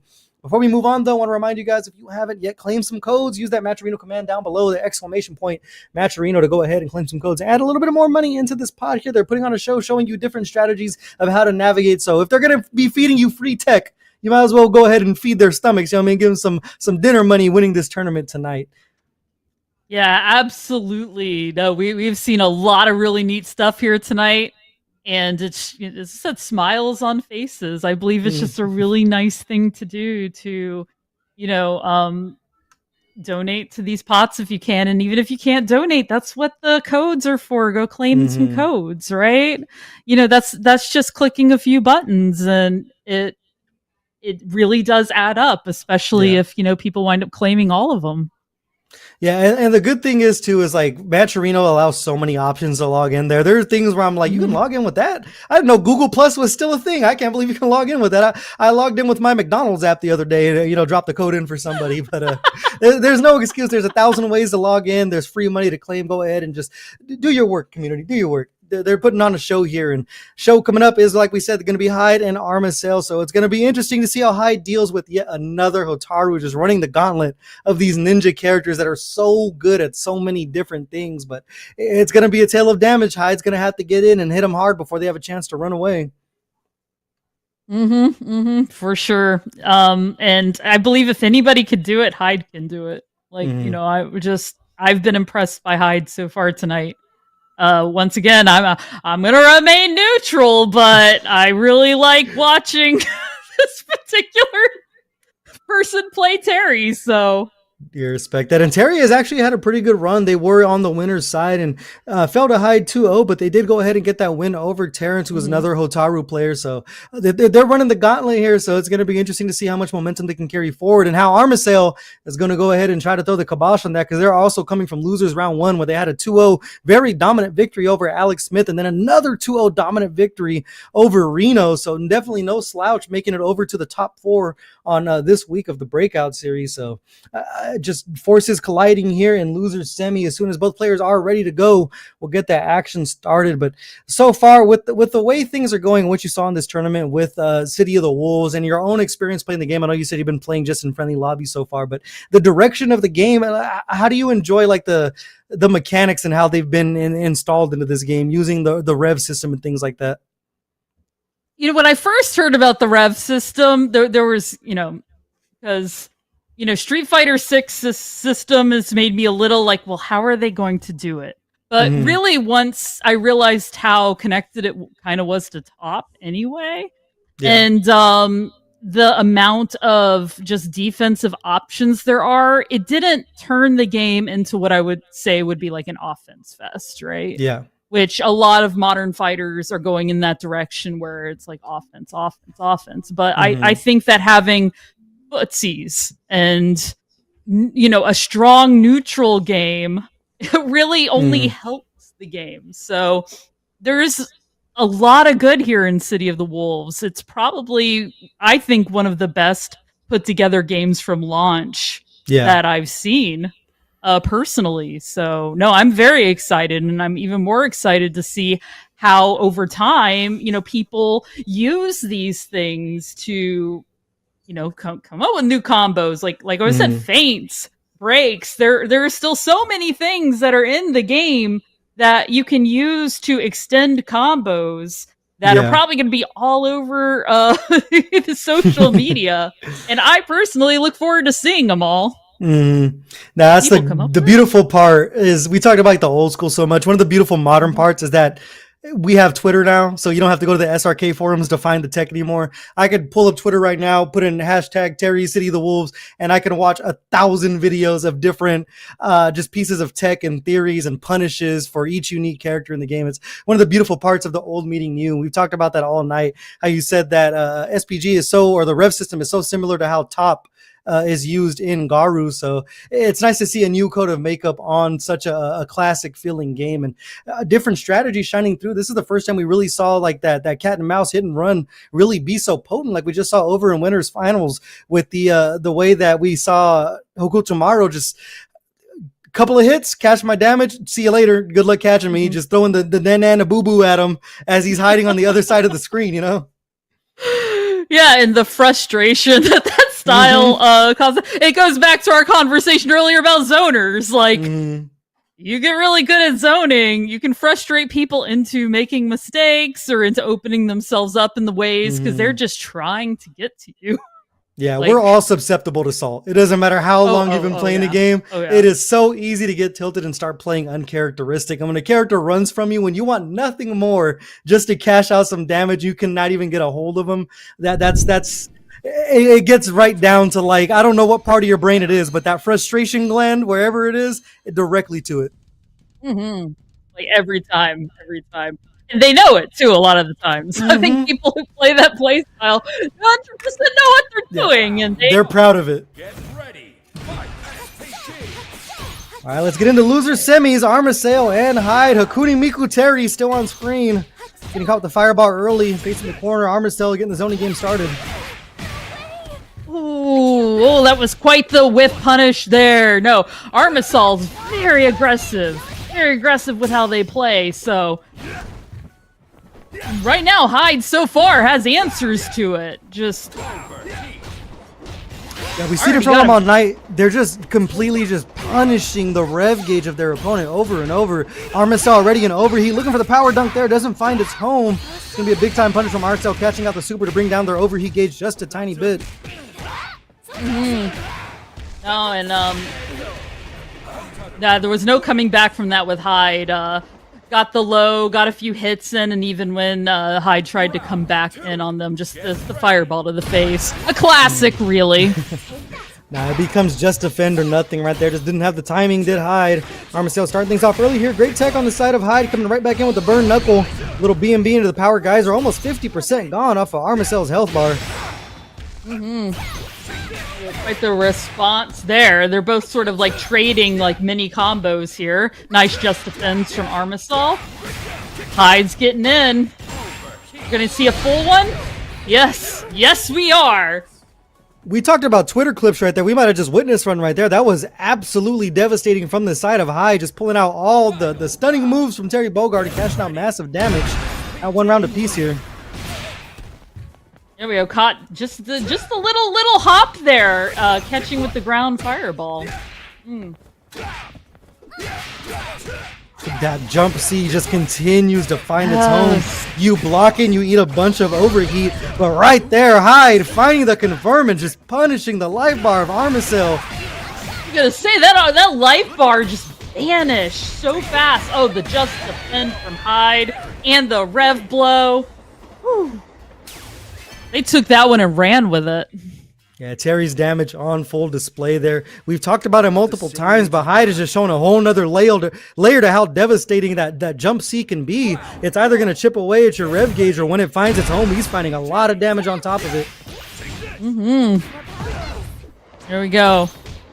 Starting with the jump C. Nice just defend there. Hyde got the counter hit first. Okay. Armisail tried to respond with rev, and Hyde was ready to rev right back. Yeah, big time reaction. Passing the vibe check there. Another jump C finds its home for Hyde. Has the super on deck. Power geyser to finish it out. My lord, that health bar just absolutely got obliterated, love. Yeah. I know, it was shocking how fast it can go once Terry gets going. Yo, Armisail trying to get in. Gotten a combo on there, but respond with the power dunk. Hyde not afraid to throw it out, just once again challenging with the special move. Still in SDG. Armisail escaping the corner, but stop me if you heard it before. Another jump C finding its home. He's going to build up enough super off of this combo. Not enough time to get that power geyser in. Almost an overheat now. Yeah, gonna get a little bit of chip damage there. The throw with Armisail.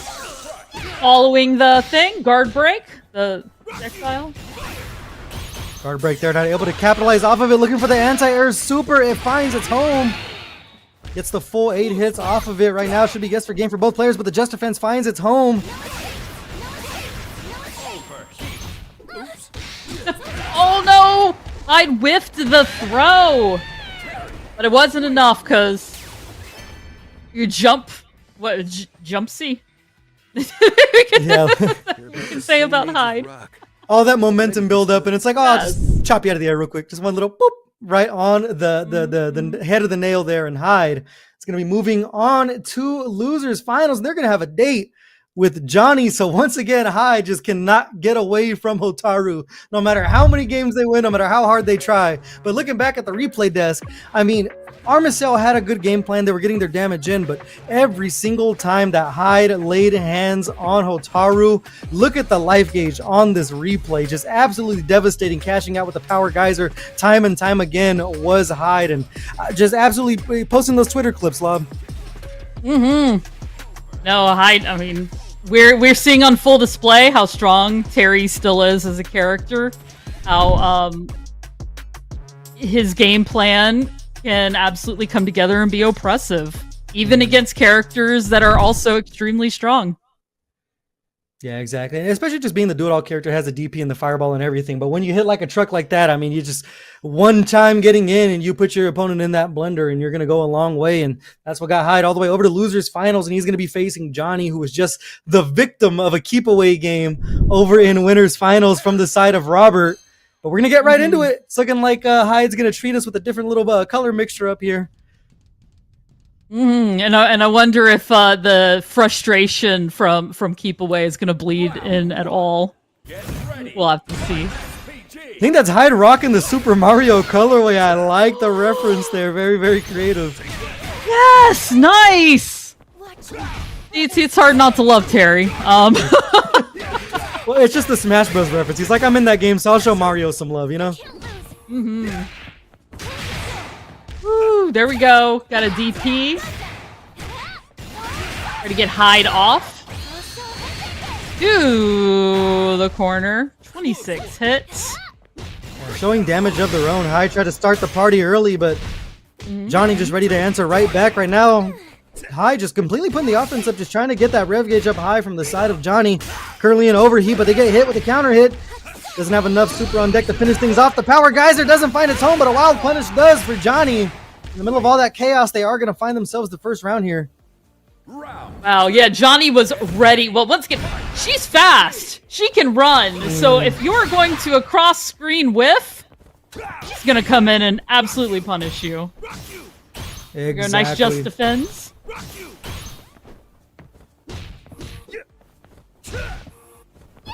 Looks like she's Johnny has got their defense on point right now. So, keeping Hyde at bay. Yeah, blocking a lot of that jump C though, but that move just chipped so much of that rev gauge right there. It was getting a little high, bringing it back down to 50%, trying to get the offense started. Hyde in SPG, just defense on his side, but a big rev blow to go ahead and break up the monotony. Into the corner you go. Johnny fighting back though. No, Johnny, nice cross up there from Johnny. Woohoo! Always like that one. Yeah, I love the way that one finished it off. So cool. And the animation they chose to finish it off. Just an extra emphasis on that last hit. And does quite a bit of damage too. Johnny trying to make the most of it. Gets a standing C. Not enough to close things out. Hyde still fighting back. Full bar of super on deck. Ooh. Now that we switch sides, Hyde is in overheat. And there we go. Jump kick. Jump kick for victory. Yeah, it looks like Johnny was just trying to give a taste of Robert's medicine and just play keep away. Once they got the lead there, it was Hyde just completely trying to chase down, and Johnny not giving him anything off of it. Yeah, no, that's definitely, as we've seen, can be a winning strategy. There we go, Hyde breaking through the oppressive fireball to the projectile battle. Johnny's still in the SPG here. No attempt at the red blow yet. Might not have a chance to throw it out. Bit of a weird situation in the air there, but Hyde's going to find the hit, answering back with the red blow to keep Johnny in the corner, but a free jump out nonetheless. Wild punish there. Nice throw from Hyde. tried to cross up, but got DP'd again by Johnny, which is going to lead to lots of damage. Oof. It was business decision time for Hyde, and he guessed wrong, looking for the power dunk. Johnny jumping right over. Now facing, looking to go up 2-0 here. It is losers final, so it is a first to 3. So Hyde has a lot of time to work and try to figure out a winning strategy here, but Johnny's still looking dominant and neutral.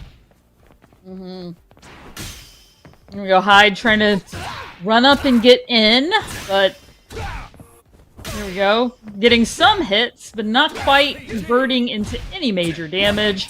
Now Johnny's an SPG. And Hyde just continues to attack that rev gauge over and over and over, even spinning his own to make sure that he revs up the side of Johnny. Almost an overheat now. See if we see another jump C. Gets the grab, coming right back in. Might have been looking for it, but a big DP from the side of Johnny. Punish reversal. Ran right into his elbow. Those close punch moves. There we go. Wild punish from Johnny, but nothing is really converting into like major combos. It's interesting. It's all like small confined battles. Yeah, a little pitter patter, but they are trying to play the keep away. They are at a life deficit.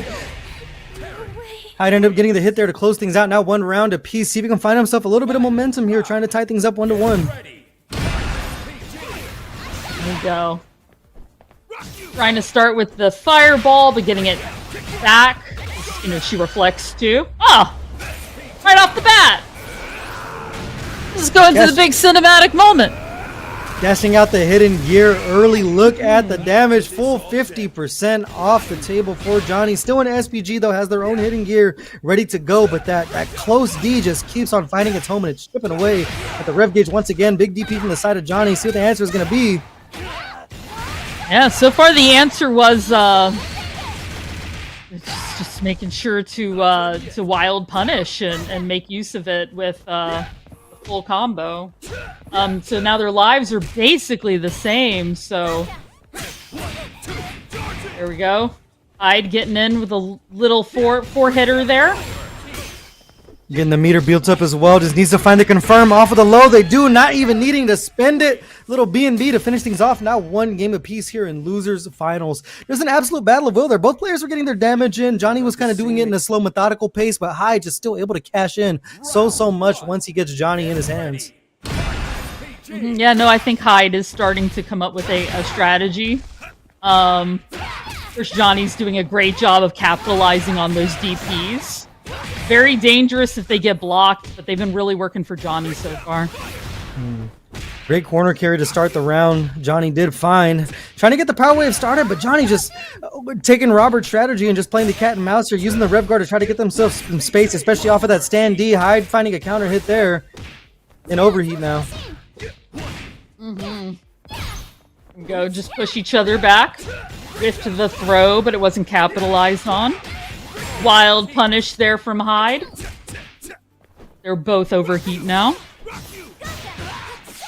Just keeping the offense going right now. Johnny trying to play the zoning game, knowing that Hyde can't bust out any of the mechanics to keep himself safe here. Just looking for the chip away. Committing to the strings is Hyde. Has the super on deck. Could look for chip if he wants to, but catches a whiff punish out of the air.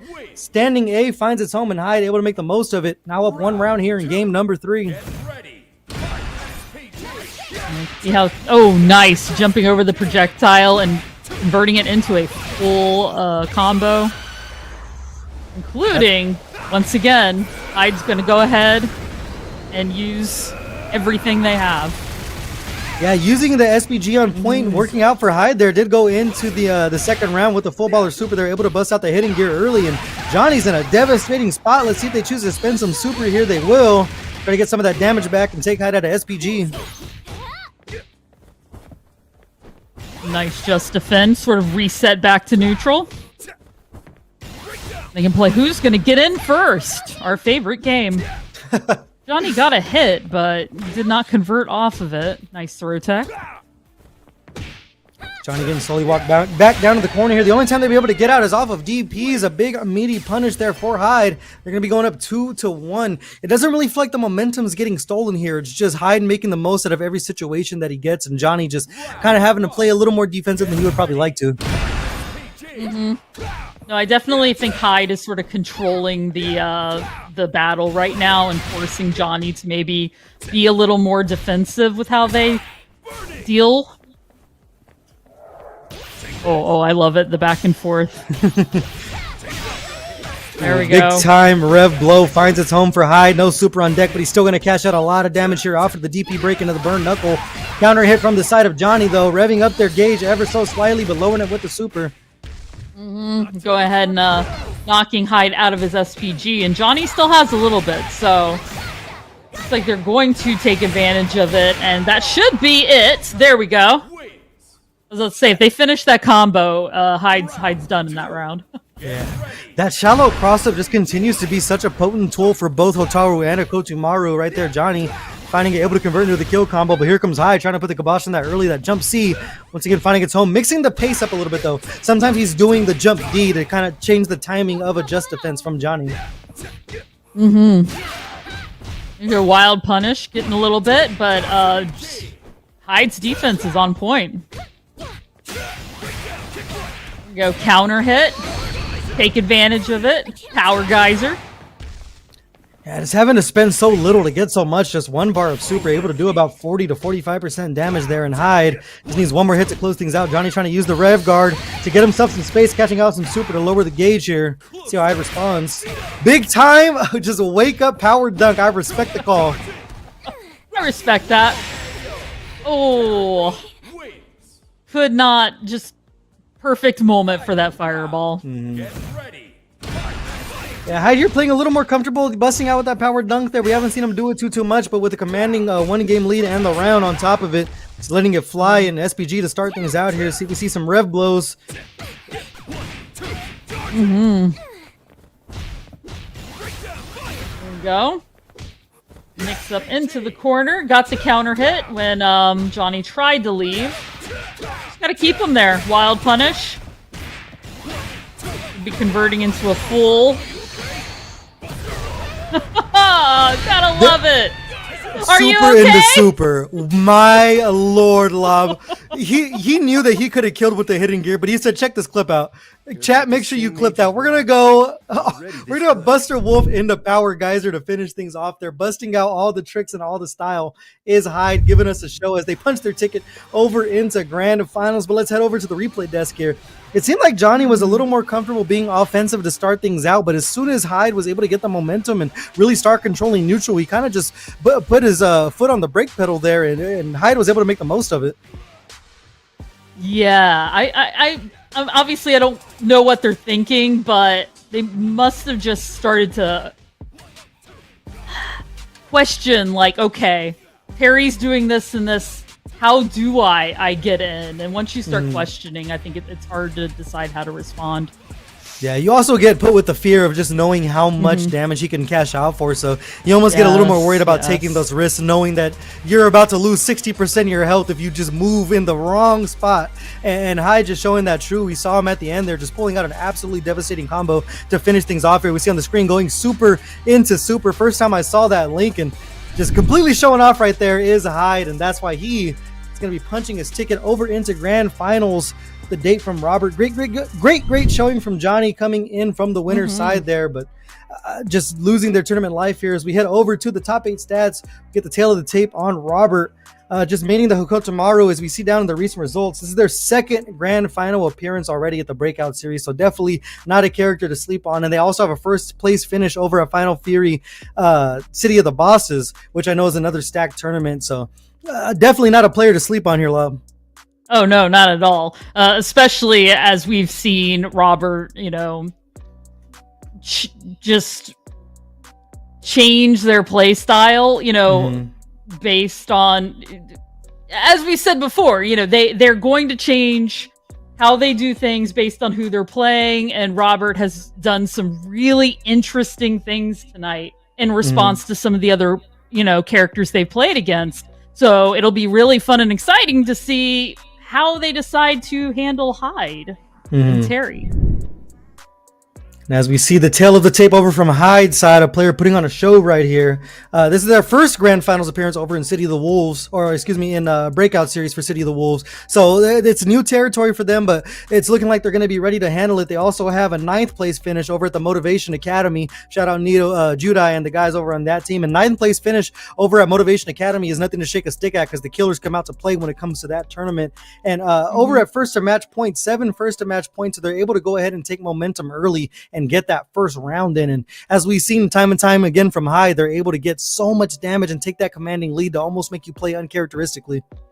And that second place at Iron Grid, I'm sure they're going to be hungry for wanting to get first. Yeah.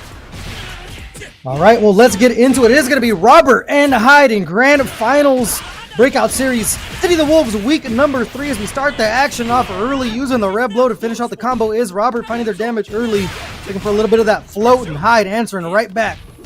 Ooh. Just like follow the float there. I mean, Robert's managing to convert it into a big damage combo, but there's no fear there from Hyde. Yeah, exactly. Unfortunate interaction for them, but they're going to shake that right off and answer back with some damage of their own. Has the super on deck, and my lord, that power geyser continues to show how powerful it is. Just absolutely stealing the dub there is Hyde, and they're going to strike first. Yeah. Oh, nice. That teleport in when they're doing the... Wow, they really, like, converted a lot of damage off of that teleport. Here comes Hyde looking for some more damage of his own, but the red blow breaking up the damage there is Robert, and they're going to find another conversion for themselves, spending the super in overheat, but still looking for that tricky cross-up we've seen from Okotomaru all night. Wow. Yeah, Robert just absolutely showed off why this character is so dangerous right there. All right, that was a great response to what Hyde showed before. Nice wild punish there into the bread BMD. And it seems like Robert has no interest in running from this character this time around, not trying to play keep away, just getting absolutely up in Hyde's chin right now, looking like some sweet baby rays on baby back ribs, just absolutely sticking to him like some sauce here. Oh no, this is a completely different Robert than what we've seen. Just in the last one. No, he definitely knows how to tailor to who he's going against. And Hyde's aggression is just being mirrored. Anti-air into the power geyser there. I like the cash out from Hyde. Looking to respond is Robert with a super of its own, but it gets blocked and the side switch from Hyde. They're going to go ahead and put themselves on the board first here. Remember, Hyde is coming from the loser side, so he has to reset the bracket in this first to 3, but definitely getting a nice start to things here. For sure. There we go. We see it again. That teleport in. Starting with Robert just like getting the immediate damage. Not that Hyde has lets that stand for very long. Nah, Hyde has the idea, if you're going to hit me hard, I'm going to hit you twice as hard, and he's shown that all night. Right now, though, Robert not giving him a chance to strike back. Hyde in SPG, looking for that float into the cross-up. Great defense from the side of Hyde. Yeah, but Robert found that wild punish. And that... Ooh, no. There's a sliver of health. There's like a short Yukin of health, and it's gone. Alright, I like Robert trying to fight fire with fire here, just going heads up with Hyde right now. Able to find the damage they needed early on in that last round, but Hyde just trying to chase him down here, see if Robert changes up gears. Yeah, Hyde's basically was chasing, but it gave Robert like that moment to start. There we go. Got a throw tech though, which led to a wild punish.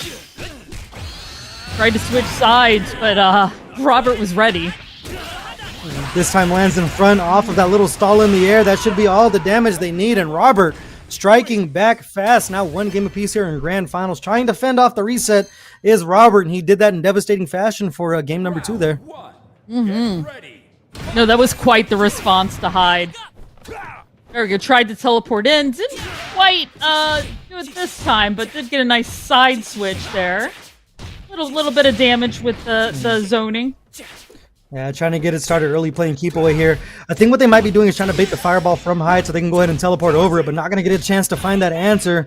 Counter hit from the side of Robert, but not getting anything off it. Little B&B from the side of Hyde as they come right back in, but get caught with a red blow for their troubles. Yeah, Hyde is not playing. Wow! Wild punish on Robert's side. Woo. And how many hits is this going to be? Enough to KO. That's how many. We had a Marvel versus Capcom combo right there. The way Right. Robert's able to stack up these hits, cashing out. Trying to go up 2-1 here on Hyde. Yes, the merging of the games. Whew. Nice cross-up punish. Did not. Oh, good. It's a nice little poke. Nice little starter damage. Loving the floating that Robert's doing. Just not sure exactly when he's going to fall. Yeah, trying to get Hyde to take a big swing and a miss just like he did there on the burn knuckle. Making him cash out for it big time. 2 rev blows in the middle of that combo to build up the meter. Here comes Hyde back on the attack though. Ooh. Hot Hyde running. Definitely took advantage of it, and that is that. Yeah, that stall in the air is just catching Hyde off guard. It landed cross up the first couple of times we saw, but now it's landing in the front. So Hyde, even if he is buffering a power dunk there, he has to be able to cross cut it and make the call while it's still in the air. Excellent play from Robert there to just keep Hyde on his toes. Yeah, no, just playing with the timing of things is enough to sort of like throw things off kilter, really. There's a nice counter hit there. Good on Hyde for the throw tech. Kotamori's still getting in. Big power dunk there from the side of Hyde. Building up that super meter ever so much. Jumping in again with the C to rev up the guard of Robert. Ooh. There we go. Now Hyde's gonna try to keep him caught in the corner, and there we go. The defense just could not last forever. Yeah, it almost seems like Hyde plays way more offensive when he's in overheat. He's like, well, I've expended my resources. Time to just send it. I mean, it's within your benefit to do that rather than the other, I think. It leaves faster if you're offensive. Woo! Wild punish there from Robert. Nice throw. Nice throw tech, though. Hyde was not going to let that happen twice. Yeah, the Hyde of defense has been on point. Committing once again to the strings is Hyde, but committed just a little bit too much. And Robert gets himself a nice little B&B. One more conversion will set it off, and he is going to cash out with the super. He is now on tournament point. Robert looking ever so witty on defense and cashing out with the meter. See if Hyde can react. Yeah, so Hyde doing the run-in punch, but not quite enough. Nice cross-up attempt there from Robert. Gotta be careful with this rev gauge. Great big counter hit for the side of Hyde. Does have 2 bars of meter on deck. He's gonna go ahead and cash out with the power geyser. Big time damage. Robert works for his wares, but waking up with a super of his own. You can do it, I can do it too. Nice rev defense. Oh, just the hop over for the attack from behind. Yeah, look like Robert crossed himself up there, gets caught with a jump in there. Not enough to kill is Hyde coming right back in with a teleport, but a power dunk to keep his tournament run alive. Hyde tying things up 2-2. Yeah. Have to see if Hyde can get the reset. Yeah, he's fighting well from behind here, just able to cash out the damage when he needs to. Robert has the SPG on point though, and Hyde trying to find the damage. Gets a big miss there. Robert throwing out 2 of them. So nice, we'll show it twice. Yeah. Definitely seemed like a bit of a panic move there on Robert's side. But right now he's just trying to keep Terry away from him. There we go. Now we're getting the zoning. The Shoryukens. Nice just defend. Just changing gears is Robert. A great big rev blow anti-air there. That's why Hokotomaru's rev blow is so good, because it also does protect the skies. Rev guard now to get himself some space and just taking to the sky over and over is Robert this time around. What nice patience there from Robert. Just like waited for the moment to punish with that. And the short hop there is going to whiff punish the throw, and Robert once again back on tournament point. See if he can close it out, or if Hyde is going to make sure we see a little more Fatal Fury tonight. go. Whoa. There's a lot going on right there. Guard cancel into the B&B. Got the rev blow. Robert's trying to stack damage on damage. Seems like Robert might just smell blood in the water here. He threw out Rev Blow a couple of times in this last game. Throws it out there one more time. Hyde and SPG converts off of the super. Not enough to kill. One more guess. Trying to play the zoning game here. Hyde's got to act fast if he wants to stay alive. Robert entering into overheat. Yeah, no, yeah. And that's it! With basically the short you can, like, or excuse me, the shuriken from, like, short distance. Managed to squeak Robert took it. Yeah, sometimes all it takes is just to put your opponent into overheat so they can't defend themselves, and the shuriken is going to find its home to close things out. And Robert just showing that he's a character that could just adapt so well to their opponent's playstyle and their characters. We can see here at the replay desk, it almost seemed like Hyde had a message to prove early, was sending out a lot of that big damage, and as soon as Robert kind of got hip to that, he flexed on him a little bit, showed damage of his own, but at the end of the day, that zoning and that delayed hop into the cross-up just kept on showing its face over and over, and it carried Robert all the way to this tournament win.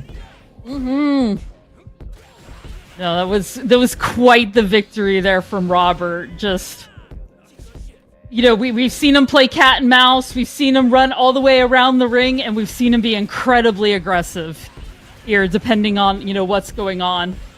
Up close and personal, a zoner. I mean, this is just a character that can do a lot of different things. Exactly. A character that can do a lot of things and a player that's shown he can do a lot of things. And when you mix the two together, you're going to go ahead and get yourself a Breakout Series tournament win, because this is going to be Robert's first Breakout Series win. Has made it to Grand Finals before, but this time taking home the entire thing. And in the replays, you can see exactly how just continue to force the wrong guesses from the side of Hyde and just cashing out the damage when they needed to. And just constantly just kept Hyde guessing. We saw there the short hop with the punish, and to close things out, just throwing the fireball and just leaving Hyde in a defenseless situation. And then that's how victories are made. All right, well, we should be heading over to see our top 5 for the top 8 of the monthly, but absolutely a terrific tournament the entire way through. It was a lot of the same characters, but not every single player played them the exact same way, which is refreshing to see. There's not necessarily a blueprint to how to play these characters, especially how we saw with the Kotomaru there. Robert was just able to change gears, play the zoning, play the cat and mouse, and then when you least suspect it, he socks you right in the chin. As we turn over to our top 8 bracket, was filled with a lot of Kotomarus. The lone Terry was Hyde. What an absolutely stellar run from loser's side, making it all the way from loser's quarters all the way to grand finals. But we saw great gameplay from players like Ryuki. We saw from Alex Smith had a good showing. Armacell had a great showing with a dominant win over Alex Smith with the 2-0, and then following up with a dominant 2-0 win over Reno. So absolute fireworks from top to bottom over here in top 8 lob. Yeah, absolutely. Just what I said, I think what's really interesting is we're only 3 weeks.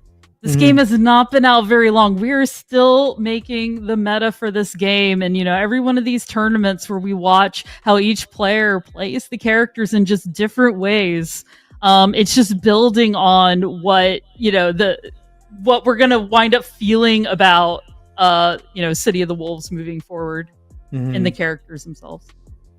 Yeah, and this is exactly where the players, cut their teeth over here at the Breakout Series. As we see now, the monthly top 5 for top 8 so far. Hotaru, 22 picks. Terry, 22 picks. And Hokutomaru. I mean, these 5 characters right here, I mean, maybe 4, because you could take out Billy Kane, not the most popular character in the world. But Hotaru, Terry, Hokutomaru, and Rock have just kind of been the shining faces of this game so far, along with Kain, which we only saw one time tonight. But do you think that any character is going to be able to break the meta and give us something different besides these 4? As I said, I think it's still being made since the game has only been out a short period of time. It's going to take people finding really good strategies with some of the other characters.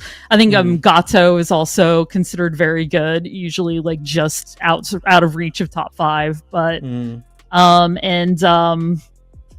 me see. I would really like to see some great Salvatores come up, but we've talked about that already. I want to see a top 8 full of Salgis. That's all I want. Yes, I'll die happy. Yes. Or a great T-Zoc, though I believe he's considered bottom, but still, some people can just turn grapplers into magic, and I still don't know how they managed to do it. Exactly. Well, it's been So- an exciting night, Lob.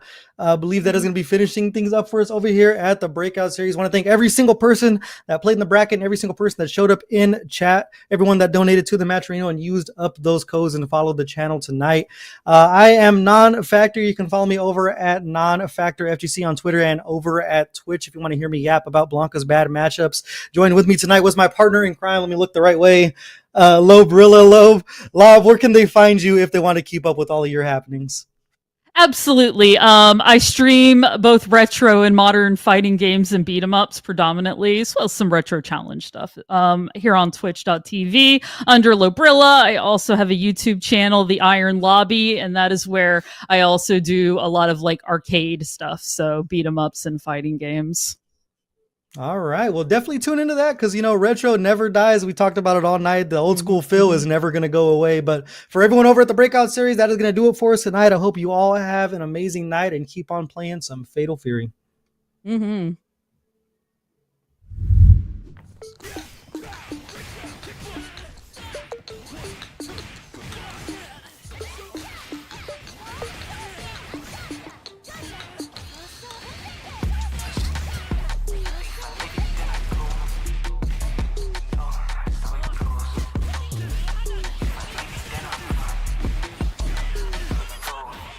No time, gotta go. Left out in my song. They know I keep it quiet like a sleep mode. You can keep on, but I got it now. I found my crowd now. I might just deep down and catch you when I leave out. If I leave it, then I go. Just think it, but I know. Make it low as I go. Yeah. If I leave it, then I go. Just think it, but I know. Make it low as I go. Yeah, that's how I roll. Yeah, that's how I go. That's how I roll, I just thought about it twice and it don't make sense. How you living it like that? You just gotta poke this. It's snowing outside, you just tryna be a flick. Yeah, okay, let's go. Said you need a little help, yeah, I think that is everything. If you think that's easy, then it says a lot about you. You feel a little slowly, that's a part of reality. Better let me go before you do something. If I leave it, then I go. You just think it, but I know. Make it low as I go. Yeah. If I leave it, then I go. You just think it, but I know. Make it low as I go. Yeah. That's how I roll. Yeah. That's how I go. Yeah. That's how I roll. Yeah.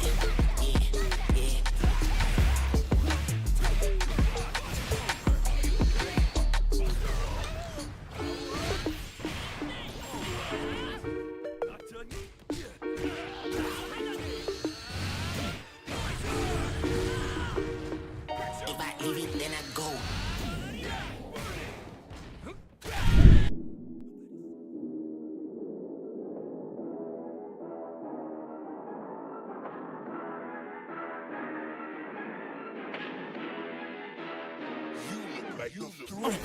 Danny still not able to close it out. My God. Issei has a Hail Mary. Holy cow! They did it!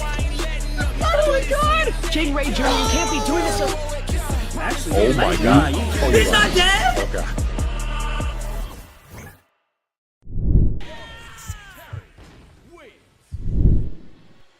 Nobody's safe. Nobody's safe. Nobody's safe. Soon as we step out the cage, we raising all of the stakes. Make no mistake, either you stay in your place or we putting you on a plate. Look at our face, we put the fear in the dirt. We had to struggle for change, pick up the pace. We put in infinite work, that's why we stay getting paid. Y'all running late, we moving on to the next. You still been stuck in a phase, there's no debate. We draw the line in the sand, we say it straight to your face. They underrate, so we put the team on our back. We took the city to state, what it's gonna take. Another S on our chest, another beat in the grave. We innovate, we always switching it up. They can't predict what we say. Come out the cave, they see the blood on our shirt. They see the teeth in the face. They watching tape, still trying to figure us out. They think we came here to play. They sending snakes, they trying to give us a curse. They want us taking the bait, but that's okay. We keep on dodging the bull. We keep on saying Olay, blocking the way, thinking we flip in reverse, but we keep rushing the gate, stopping the rain. We know they sit on the throne, it's looking easy to take. We not afraid, we put the fear in their bones. Ain't no more running away. They tryna trace, they tryna follow our steps, they tryna copy the wave. Boy, that's so lame. That's why they keep getting curved.